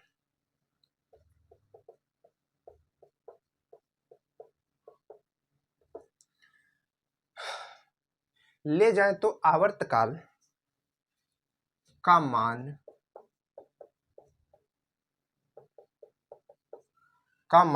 होगा, ठीक है। आवर्तकाल का मान आपसे इसमें जो है पूछ रहा है, 1 सेकंड। आवर्तकाल का मान होगा, अच्छा, और आपको कुछ दिया है ना इसमें, थोड़ा सा उसको लिख दे।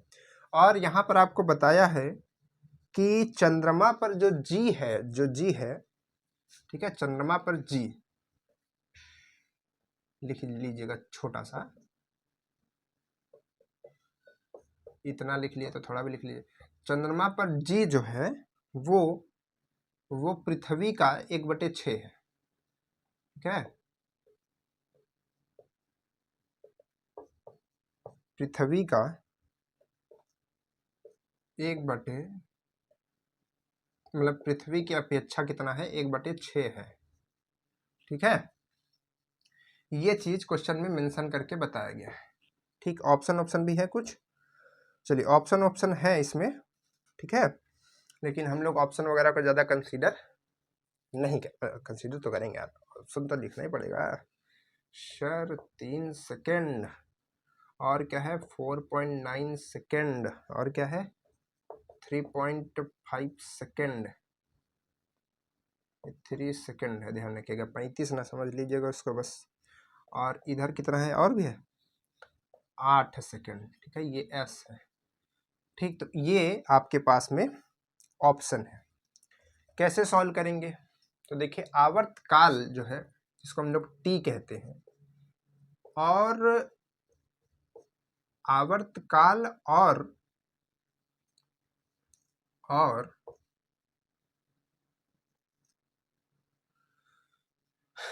जी यानी कि आपका ये जो गुरुत्वीय त्वरण होता है, ठीक है, इसको निकालने का क्या होता है, एक रिलेशन होता है। क्या चिपक रहा है भाई बाबा, तो इसको निकालने का एक रिलेशन होता है, रिलेशन ये होता है।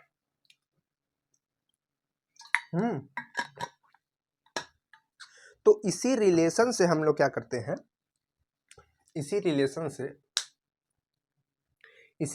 से हम लोग निकालते हैं किसी भी लोलक का, लोलक समझते हैं ना, सरल लोलक, ठीक है, लोलक का हम क्या निकालते हैं, आवर्तकाल निकालते हैं, ठीक है। तो अब यहाँ पर क्या है, देखिए ध्यान से समझिएगा, क्वेश्चन इस तरीके से दिया है। अब अगर हम देखें तो यहाँ पर जो लोलक की बात हो रही है, सेम लोलक की बात हो रही है कि वही लोलक जो है हम ले जाए चंद्रमा पर, तो ये 2 पाई तो आपका कांस्टेंट है ही। और लोलक कहाँ से चेंज होता है, लोलक कैसे अंतर आता है, लोलक क्या होता है, लोलक क्या होता है, बस सिंपल से एक आप धागा लीजिए, कोई चीज ऐसा वजनदार लटका दीजिए, वो लोलक बन गया। अगर आप इतना बड़ा धागा लिए हैं तो वो लोलक है। अगर वही धागा आप सेम धागा का दूसरा लोलक लिए तो वो दोनों लोलक सेम है। धागे की लंबाई अगर आप बढ़ा दिए तो लोलक का काम चेंज हो गया, ठीक है। तो ये जो एल होता है वो वही लंबाई होती है। तो यहाँ पर वही लोलक लिया गया, मतलब एल भी एक तरीके से आपका कांस्टेंट हो गया। तो जो आपका टी है वो सीधे सीधे किस पे डिपेंड कर रहा है, वो सीधे सीधे किस पे डिपेंड कर रहा है, ये सीधे सीधे आपका डिपेंड कर रहा है, ये सीधे सीधे आपका डिपेंड कर रहा है 1/g पे, अंडर रूट तो रहेगा ही, ठीक है। तो ये इस पे सीधे सीधे गुरुत्वीय त्वरण पे डिपेंड कर रहा है, ठीक है, उसी पे, क्योंकि अब चंद्रमा और यहाँ की बात है और यही चीज बताया भी गया है, ठीक है। तो अब ये इस पे सीधे सीधे डिपेंड कर रहा है। तो हम क्या करते हैं, जब इस तरीके से चीज आए कंपैरिजन में, तो ज्यादातर कोशिश कीजिए कि आप अनुपात से काम को कर लीजिए, रेशियो से काम को कर लीजिए। तो ये जो जी है ये धरती के लिए है, ठीक है। तो हम क्या करते हैं, चंद्रमा के लिए मानते हैं, तो इसको हम टीई कहते हैं। टीई मतलब ये कहाँ का है, आवर्तकाल कहाँ का है, ये अर्थ का है, ठीक है। ये कहाँ का टाइम पीरियड है, अर्थ का है।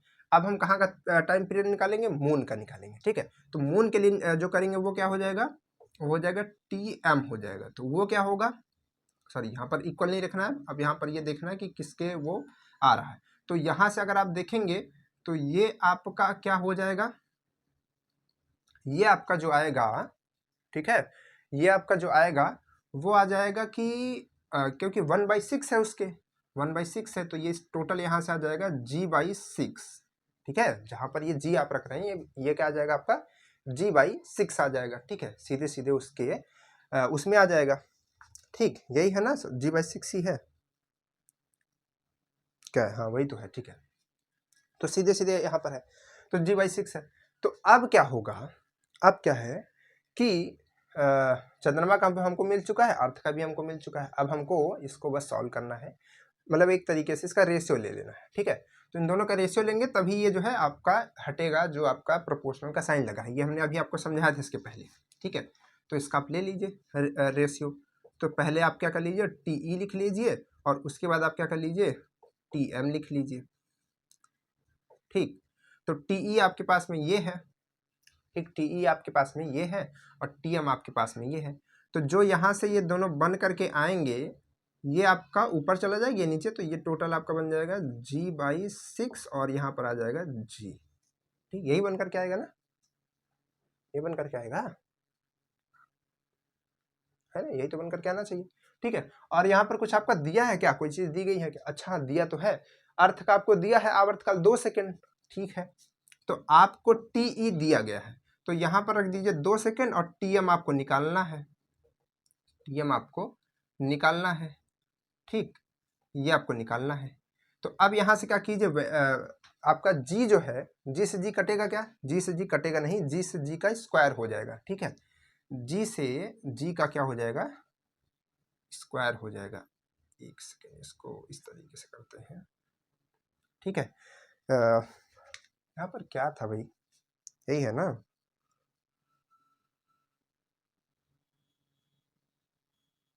6/, अच्छा जी से जी कट जाएगा ना। ठीक है, एक सेकंड, थोड़ा सा कैलकुलेशन सही से कर लेते हैं, क्योंकि देखिए ये जो है आपका आएगा g/6 और ये मेन अपॉन, और यहाँ से आएगा g/1, तो g इधर जाएगा, जी इधर कट जाएगा, है ना, कट जाएगा। तो ये चीज जो है आपकी कट जाएगी सिंपल। तो g से g कट गई, तो बचेगा क्या, अब यहाँ पर ये 6 जो है यहीं पे रहेगा और ये 1 ऊपर जाएगा। तो टोटल ये चीज जो आपकी आएगी बचेगी 1/6। ठीक है, क्या बचेगी, 1/6 आएगी। तो अब आप क्या कीजिए, इसका बराबर 1/6 आपका रहा है, तो अब इसकी वैल्यू निकालिए। ठीक है, इसकी वैल्यू निकालिए और टीएम को उधर भेज दीजिए, इसको डिवाइड में कर दीजिए और 2 से डिवाइड कर दीजिए, आ जाएगा। ठीक, थोड़ा सा इसको सॉल्व करना पड़ेगा, कैलकुलेशन ये लंबा हो चुका है। तो कैसे किया जाए इसको, ऐसा करते हैं ना, इसको इधर भेज देते हैं। तो ये आपका हो जाएगा टोटल, इसको इधर भेजेंगे तो क्या हो जाएगा, ये आपका हो जाएगा 4, मतलब स्क्वायर हो जाएगा ना, इधर आएगा तो अंडर रूट इधर आएगा तो स्क्वायर बन जाएगा, टीएम का स्क्वायर, और इधर बचेगा 1/6। तो एक काम करते हैं, इसको उधर भेज देते हैं, इसको इधर। तो यहाँ से क्या होगा, अब थोड़ा सा ये काम करना आसान हो जाएगा। तो टीएम का स्क्वायर और इक्वल में 6 चौको 24 हो जाएगा। ठीक, तो अब क्या होगा, अब ये चीज जो होगी फिर से जब उधर भेजेंगे तो अंडर रूट, अब 24 का अंडर रूट आपको निकालना है। ठीक है, तो 24 का अंडर रूट क्या आएगा, देखिए 25 का 5 आता है, तो 24 का 5 से थोड़ा कम आएगा। ठीक है, तो ये 4.9 आ सकता है। ठीक है, नहीं तो आप एक बार सॉल्व कर लीजिए, देख लीजिए, आ जाएगा। ठीक है, इसका जो आंसर है, इसका एक्चुअली में ना कैलकुलेशन यहाँ पर मेरे पास में है, तो ये देख रहे थे कि क्या है। ठीक है, 4.9 ही है।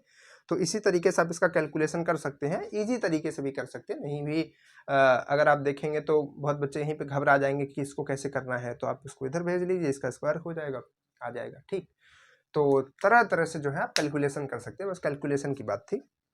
ठीक, तो गर्मी बहुत ज़्यादा पीक पे पहुंच चुकी है, बहुत ज़्यादा गर्मी लग चुकी है, भीग चुके हैं पूरा। तो ये पूरा चैप्टर जो है खत्म होता है, इसके हमने सारे क्वेश्चंस करा दिए। ये लास्ट वाला क्वेश्चन भी अच्छा था, और इसके पहले वाला भी क्वेश्चन, और उसके आगे भी सभी क्वेश्चन।